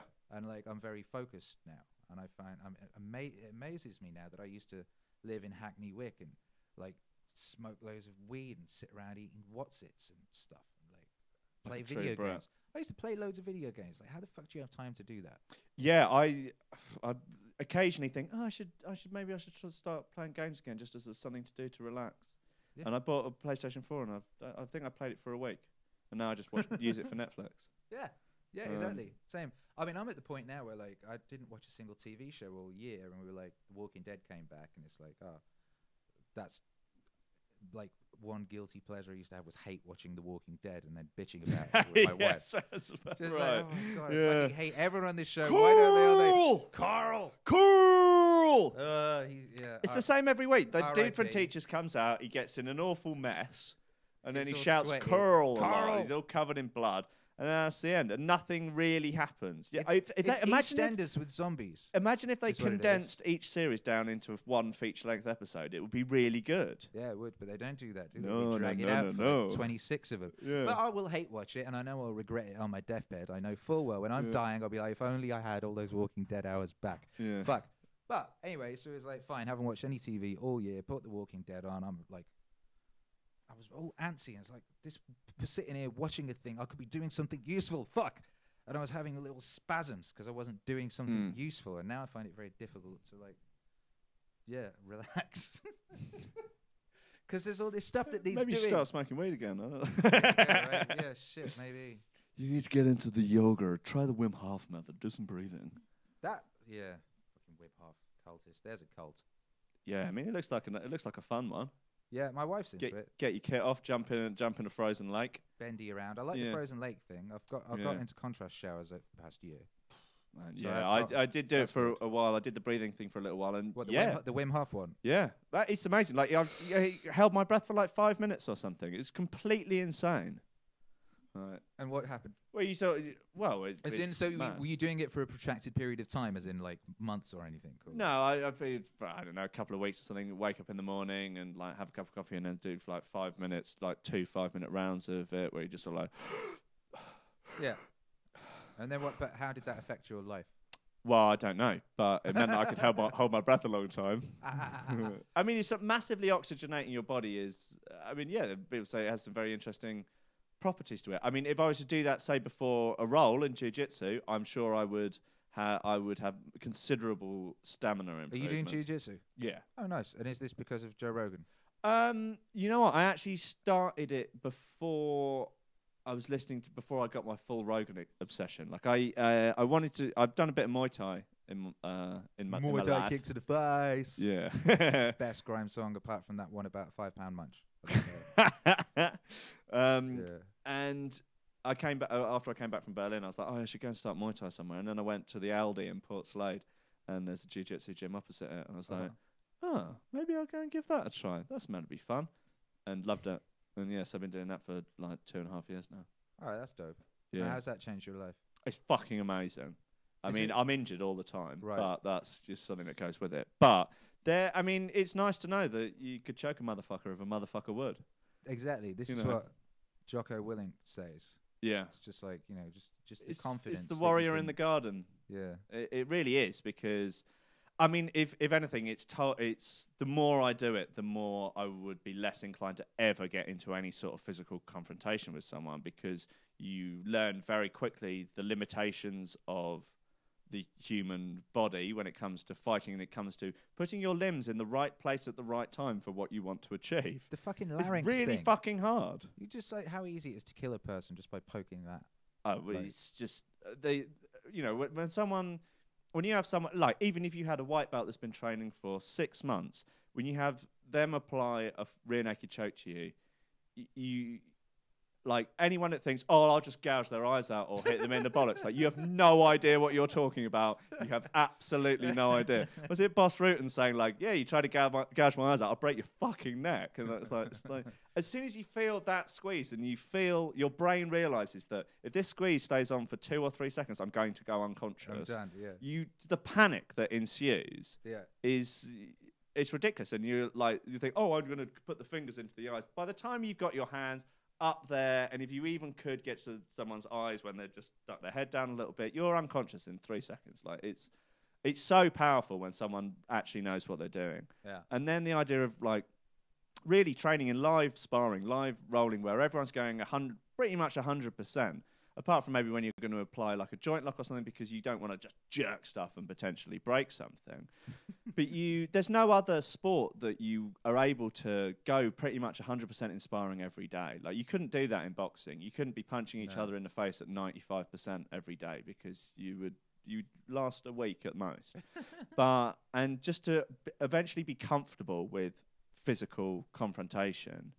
And because I think a lot of the thing, if you were in a situation whereby someone attacked you, someone just grabbed you and started sort of like going like that, you would be so shocked by that massive invasion of your personal space that you just wouldn't know what to do, and your body would just like shut down and go, oh, and you'd end up like in a ball on the floor.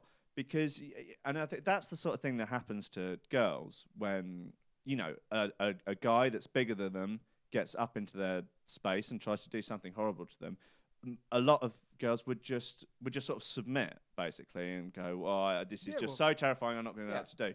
That when you've trained like for hundreds of hours of being comfortable in horrible situations with like someone who's 50 kilos heavier than you. I mean, that's fairly rare for me, as I'm like 98 kilos, but I've rolled with people who are like 130 kilos, so massive. Yeah. And to be comfortable, not comfortable, but to sort of be accepting of being on the bottom at that point, and knowing that if you can keep fighting for a little bit more space, a little bit more space, a little bit more space, and just by not giving up is usually enough to get yourself out of a rough situation, because what most people would be relying on is you just giving up and letting you do to them what you wanted to do. But if you're constantly struggling and struggling and struggling and getting out and I mean, there are girls that I train with who could easily, against an untrained man that is much bigger than them, could, even if they were being laid on, would be able to sneak out round and get onto their back and get a choke in, undoubtedly. Yeah.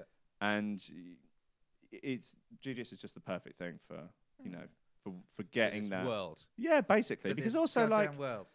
These things of like Krav Maga or something where they're like, just stick your thumbs into their eyes. That's going to fuck them. It's like 99% of people do not want to stick their thumbs into anyone's eyes, even if it's someone's eyes of someone that's doing something really terrible to them. That's really a last resort. It's ridiculous. That's I mean, like, you don't start with that. You could be put in situations whereby you would want to do that for someone. If someone had done something awful to your child or a loved one, you would probably have no qualms about sticking your thumbs into their eyes. But, like, for example, if you take, girls that, say, find themselves in a position whereby someone is trying to rape them, 9 times out of 10 it's going to be someone they know. And a lot of the time it might be someone that they actually care about. Yeah, and you don't want to blind that person, even when they're trying to do something absolutely hideous to them. Very, very, very good point. So just being able to either just get out of the situation, or, to put someone unconscious in a way that they could actually, when they woke up, they wouldn't even necessarily feel sore from it. Like, because all it's doing is you're compressing the you're just stopping the blood flow to the brain for a split second. And then you pass out. You can actually, a lot of the time, you'd wake up and you wouldn't feel anything. You wouldn't even leave a mark. How old can you be to start those things? 1. Because I was thinking of sending Hercules to kung fu lessons. Initially, I was like, right, when he's 5, he's going to Shaolin Kung Fu. Just because I like get him into jiu-jitsu. The only that's what Jocko Willink's always on about. Yeah. Fucking my homeboy Joey Diaz, who has a daughter the same age as my son, and he's talking about sending her to jiu-jitsu now. Yeah. I might find out where he's sending her to jiu-jitsu and send Hercules there, and then he can wrestle Joey Diaz's daughter. That'd be hilarious. Imagine those. Yeah, imagine if they then grew up together and a romance blossoms in their late teens. God, you wouldn't want him as a father-in-law. I don't know. I reckon that'd be a lot of fun. It would be a lot of fun until like he sort of caught you doing something. Akira, come on, cocksucker. Listen, Donnie, come on. If your boy does anything to my girl, exactly. Oh my God! I'll get Rogan round here so fast to choke the life out of you. I used to be in a band with Lois, this girl Lois, whose dad's Ray Winstone. Oh, and right. We were on yeah. tour once, and something happened where like she decided to go off with some other people, and like ended up in like some weird like hippie commune house or something. And he rang me up going, "Where's my daughter?" He's like, "If anything happens to her, I'll burn your fucking ass down. I'll find you. I'll burn your fucking ass down." And he'd been really nice last time I'd seen him. He was really lovely. We had this nice political conversation. He was like, "You know who's really underrated? Nixon."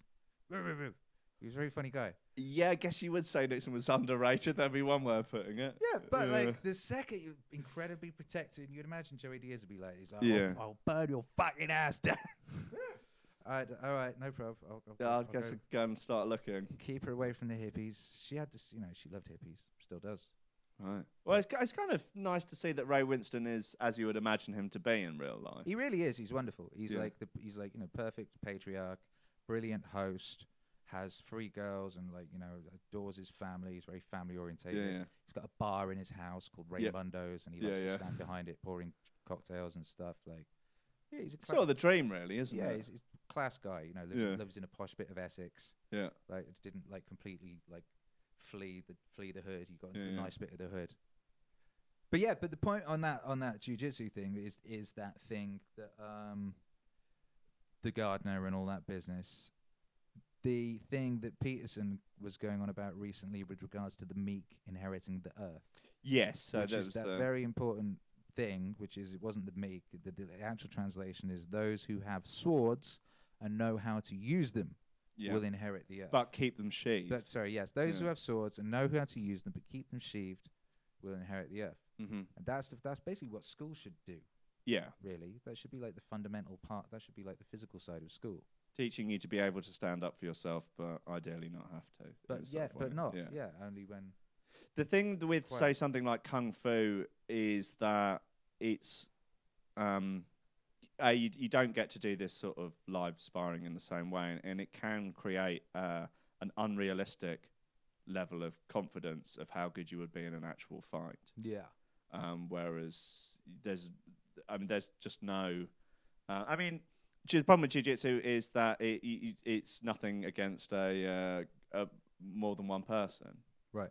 Like if you're on the floor and you're choking someone and their friend just runs up and kicks you in the head, you have problems. So being able to box as well would be quite useful. Yeah. But ideally, these situations, it's the volcano insurance, isn't it? Ideally, you never had it. You've just spotted my Bong Ra T-shirt. What's it say? It says "Snort Speed and Worship Satan." That's very nice. Yeah. Sometimes I forget I'm wearing it, and I'm in a coffee shop, and someone's selling me, and they're just sort of giving me a really weird look, or like talking to like a railway worker at a ticket office or something. Yeah, that's beautiful. But I find those sorts of T-shirts are much more tolerated now than they were back in the day. Yeah. Like people just walk around with T-shirts that just say like "fuck off" or whatever on them. Yeah. You didn't used to be able to wear T-shirts that had swearing on. No, it was against the law, and I don't know if the law changed or if they just stopped. What, it was actually against the law? Yeah, I remember someone being arrested for wearing a Cradle of Filth, Jesus is a cunt shirt. Right. For example. Okay. Cradle of Filth was selling those shirts, and I remember someone getting arrested for it under like some kind of like blasphemy or law or something. But that seems to have disappeared now. People just walk around with like really rude sloganeering at all times. Yeah, there was a T-shirt that I wanted a lot in my youth, but it's probably a good thing that I never got it. Was they used to sell it at Route 1, I think, which is a skateboard shop, but I think it may have been Air Circus back in the days. And it was bright orange, like sort of prisoner orange, and it said "football is bent," and it like had 2 footballs for the O's in football. And they ended up stopping selling it because of the amount of people that got beaten up for wearing it. And I just thought that's that's wonderful. Yeah. Yeah. Yeah, it really would take some balls to rock that though. Yeah. Yeah, that's like the modern equivalent of like a MAGA hat in like Los Angeles or something. Yeah. I've got one at the studio which occasionally I just wear in private. What, a MAGA? Yeah. I was thinking about getting a Make Dubstep Great Again one, but there's Muddy Make Skull Step Great presumably that Again. exists. I mean, someone was selling the Make DJing Great Again for a while, and DJ Yoda today is dropping his Make Mixtapes Great Again. Yeah, well, that would be nice. Yeah, mixtapes have got memes have given mixtapes a really bad name. Yes, that's a very good point. Yeah. Well, my mixtape fam. Yeah. Check out my mixtape fam. To be honest, I don't think it was memes who did it. I think it was those fucking arseholes. That's one of the Twats on SoundCloud. One of the main, like, I was living on Hollywood Boulevard for 3 years, and which is weird. It's a fucking weird thing to do. Anyway, this is literally the boulevard where they have the movie premieres. I'm like literally opposite the Chinese theater. Wow. The Force Awakens premiere was literally outside my window. Like, I'm looking down of my window and there's BB-8 rolling along a red Was that carpet. a hard place to get? Was that hard to get that flat, or does no one want it? No, it was like I had a homie who was living in that building anyway, so I was Right. crashing with him for a bit. Then we got another one in the building, and we kind of moved along that way. It was ridiculous. And like, you walk out and there's like Spider-Man fighting. Yeah, like, yeah. Literally, I watched 2 Spider-Men fighting over territory one time. Oh, they were actually having a fight? Yeah, literally they Decent. fight. One of them pulled the inner tube out of a bicycle tire, like in one swift movement, started whipping the other Spider-Man with it, and like belted a traffic light, so it shattered. And then the other one ran off. So you see this shit every day, right? There'd be a stormtrooper and like a Darth Vader. Who the guy? And there's the crackhead Superman, and they'd be round the back of my building like smoking a pipe. Right. And they'd come out, and then all the Marvel guys would be across the road pointing at them and laughing. So like the big Thor guy and the Captain around. Yeah, you got these rubbish Spider-Men with like sort of shit stains at the back of their trousers, and like bad crackhead Superman who lost his outfit and he was begging for a new outfit for a while. And anyway, so this is what you see in every day, right? And you have that every day. Those guys are fine. Even crackhead SpongeBob, who's really creepy, and he's got like dirty gloves. He's like, "Oh, hi, I've got to take a picture." Like, no, motherfucker, you'd see me every day. I live here. Leave me alone, crackhead SpongeBob. And he's the same guy who dresses up as Sonic sometimes. He's just, don't touch my son. Like, you know what I mean? Yeah. They're fucking nothing compared to the mixtape guys, who are the fucking worst. These guys with these piles of CDs, and they're just aggressive. And if you don't take the CDs, they start accusing you of racism and all sorts of stuff. Do you like music, bro? You like hip hop? No. I go now like, no, I hate hip hop. I just the worst. And like, I couldn't stop being able to wear my Wu-Tang t-shirt. I'm deaf. I couldn't wear my Wu-Tang t-shirt anymore because it's like, you like hip hop? No. Like, how you wearing a Wu-Tang? You don't want. It's like, fuck, leave it. I bought it from H&M. They hunt you. They get aggressive. Anyway, one time I worked out a thing that if you wear a purple bandana, they leave you alone. Right. I don't know why. Okay. But literally, I was wearing this purple bandana, and this guy was like, started harassing me, and then his mate goes, "No, it's not him," and pointed at my head. Right. And I'd be seeing these guys for years, and they're like, "Look, I told you yesterday. Do you not remember my face?" And they'd be like, "No." You know, they see a million people. Fuck your face. But the purple bandana interesting. defeats mixtape guys. But yeah, it's like, motherfucker, like, no one's had a CD player for fucking 15 years. Go away. Like, you just really not adding anything useful to the world here. Well, it's like, you know, with the big issue now. Like, I mean, obviously, Does that still exist? Well, I get mine from Amazon Prime. Of course, it comes straight to the door. You know, cut out the middleman. Indeed. You know, you can get a lot cheaper. No, I'm joking. Yes, there was very sophisticated humor there.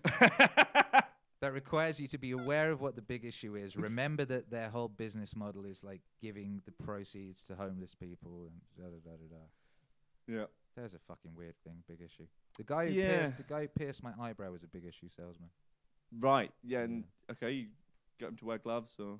No, just did it in the back of a bus. It was literally one of those like camper vans. Oh, nice. Did he get infected or no. get away with it? No, it's fine. Wow, I'm impressed. Yeah, I know. A mate of mine got his tongue pierced in the back of a bus at Glastonbury. Right. And unsurprisingly, it became immediately infected and swelled up like to a dangerous size at Glastonbury. And he was in a real mess for a while.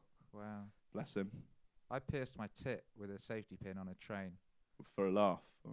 I don't know. I thought it was. I don't know why I did it. I can't really remember. I think I was trying to impress a girl or something. I used to do weird shit to impress girls. Yeah. I was going to we used to go ice skating, and we were going to the ice skating thing at D-side or whatever. I was like, oh, if I pierce my tit, then I'll be like a cool rock star type guy. So I figured so I got like a safety pin. Yeah, and I think my idea was that like when we were changing or something, that like I'd just like slip off and I'd be like, oh look, Akira's got a tit ring. He's really cool, type thing. But yeah, I don't think it worked. Did not know. No. That wasn't the girl you ended up marrying. It actually was. Well, it was. Yeah. Maybe it did work. Yeah, I mean, in the long term, it worked. It was very weird, but not at the time. Just laying the seeds. Yeah. I didn't Playing the long game. Yeah. Yeah. I'm impressed. I didn't get with her properly until like she saw me in London at a Super Furry Animals gig, and I was like DJing. I was rapping at some club afterwards, so I was cool now. I wasn't like. Oh, kid from okay, yeah, that school. I was helps. like, Yeah, a bit social proof. now I'm in London. He's in London now, and he's called Akira, and he raps at cool clubs, and yeah. That's what you got to do. Basically. All right, yeah. Well, that's why I got into DJing in the first place, was to try and get girls, because I couldn't play an instrument. Yeah, and I don't think I had anything really going for me in any other way, shape, or form.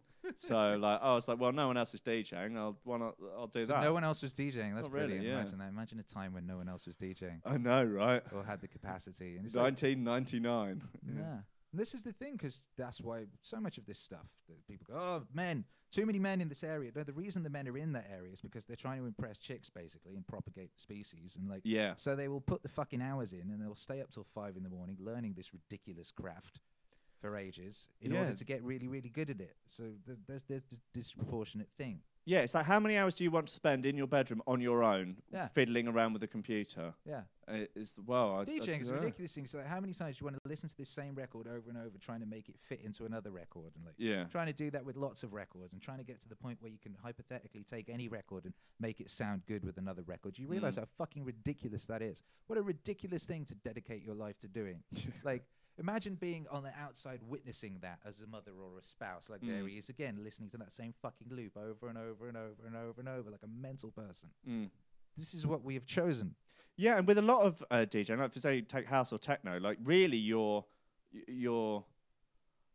the thing that you're very good at is making people not realize that you're doing what you're doing. Yeah. making your job. It's like the people that do Foley and stuff on films. Like, you only notice bad Foley. If you don't notice it, that means it's very good. Exactly. That's so true. The guy who taught me Tractor was some like Austrian guy who did a course that I downloaded. And his whole style of DJing, he was saying, was like, what he likes to do is play 2 records together so you don't know it's 2 records coming together. Yeah. So he's just like really slow fade. Really gentle, really long gentle mix. EQ thing. Get all the records at 128 BPM, and that's what he does. And he's so proud of himself. I fucking love that guy. And one day I want to find him and hunt him down and just thank him for the wisdom he bestowed upon me. Yeah. The secret is no one noticing you're doing your job. Which is pretty much the opposite of what I'm like, notice what I'm doing. I'm doing something really cool. Look at the mix! I'm cutting it in! Here Count comes some of a that! magnificent transition. Look, see, your tits are tingling. Look at this shit. You're like, what the fuck is going on? Now dance, you bastards! Yes.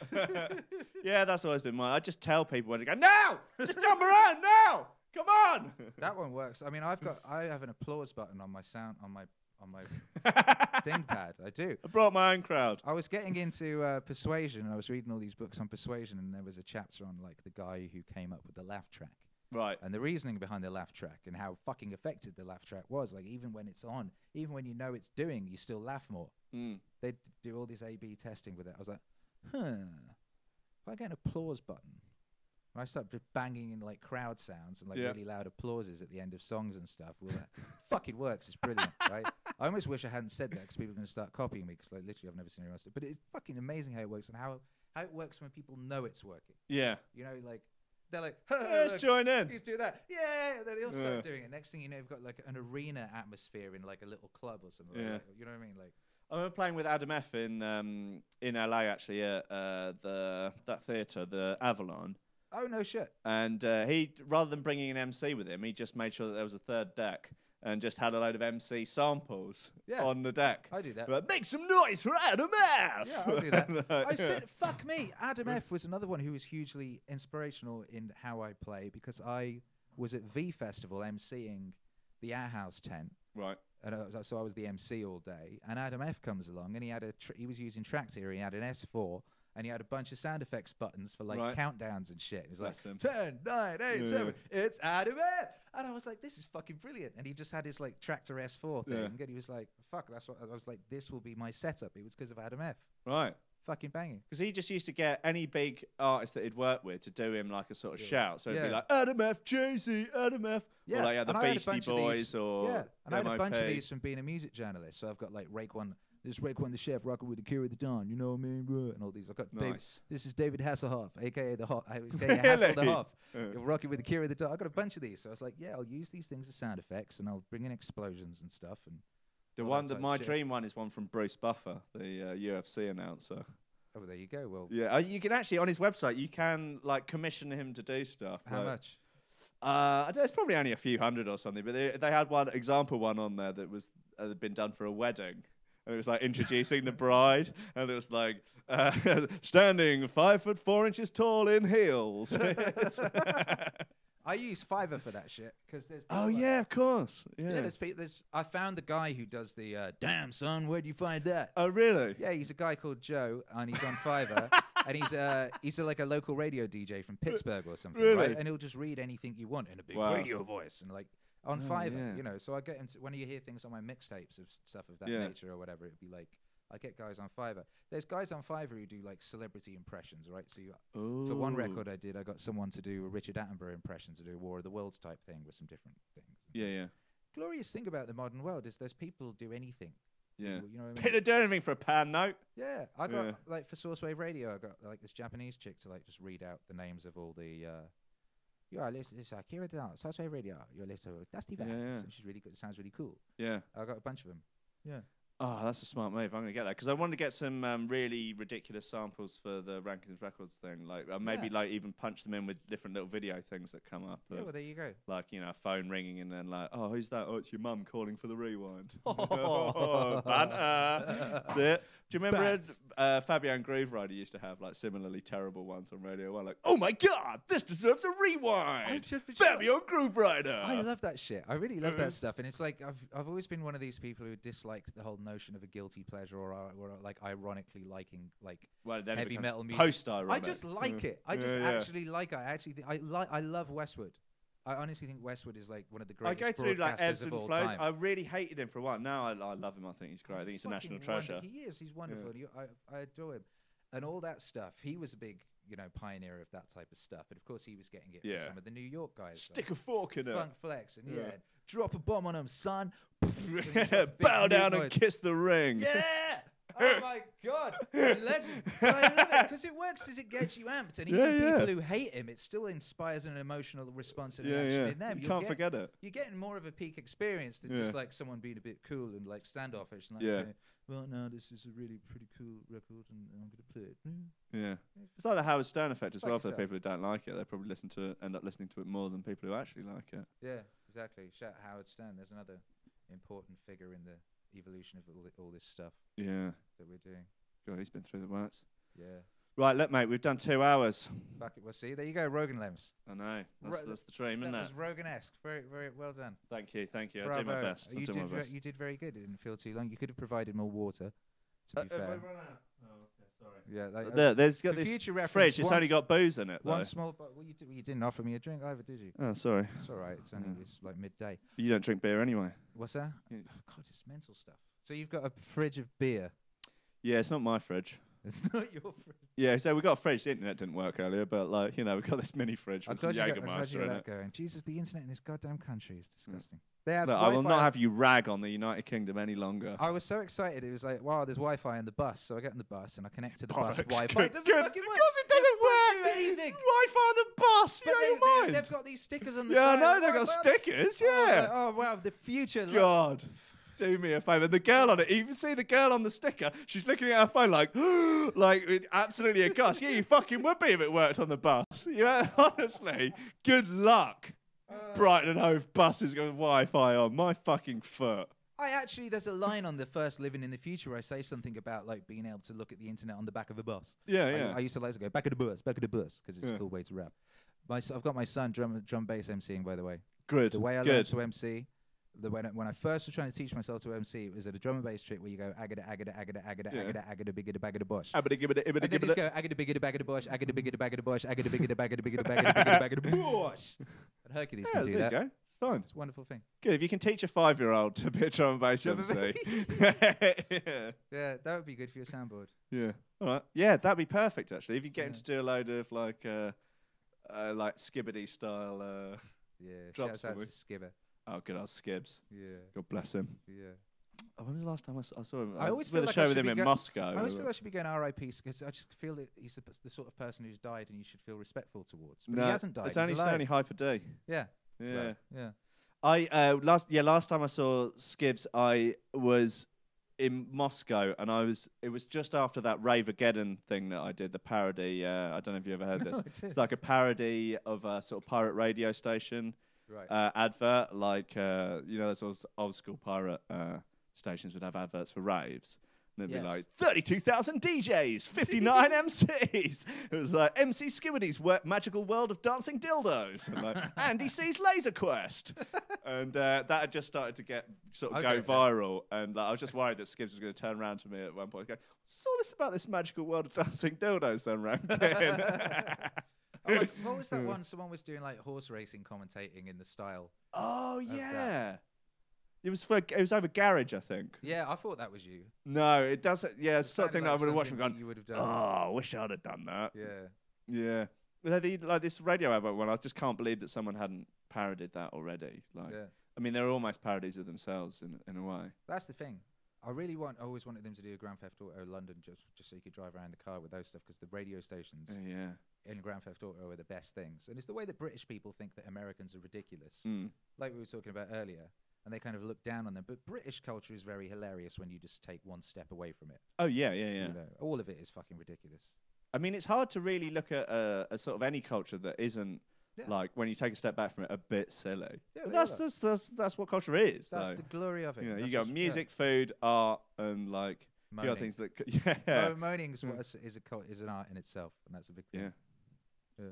Right. Anyway, well, it's 2 hours of sort of moaning. Yes. In a way. Wonderful. Thanks very much, mate. Thanks, Freddie. I've got all your appropriate links on the YouTube video. Wonderful. But yeah, you're on YouTube at /Akira The Don. Everywhere at Akira The Don /Akira The Don. Lovely. Lovely. Cheers, mate.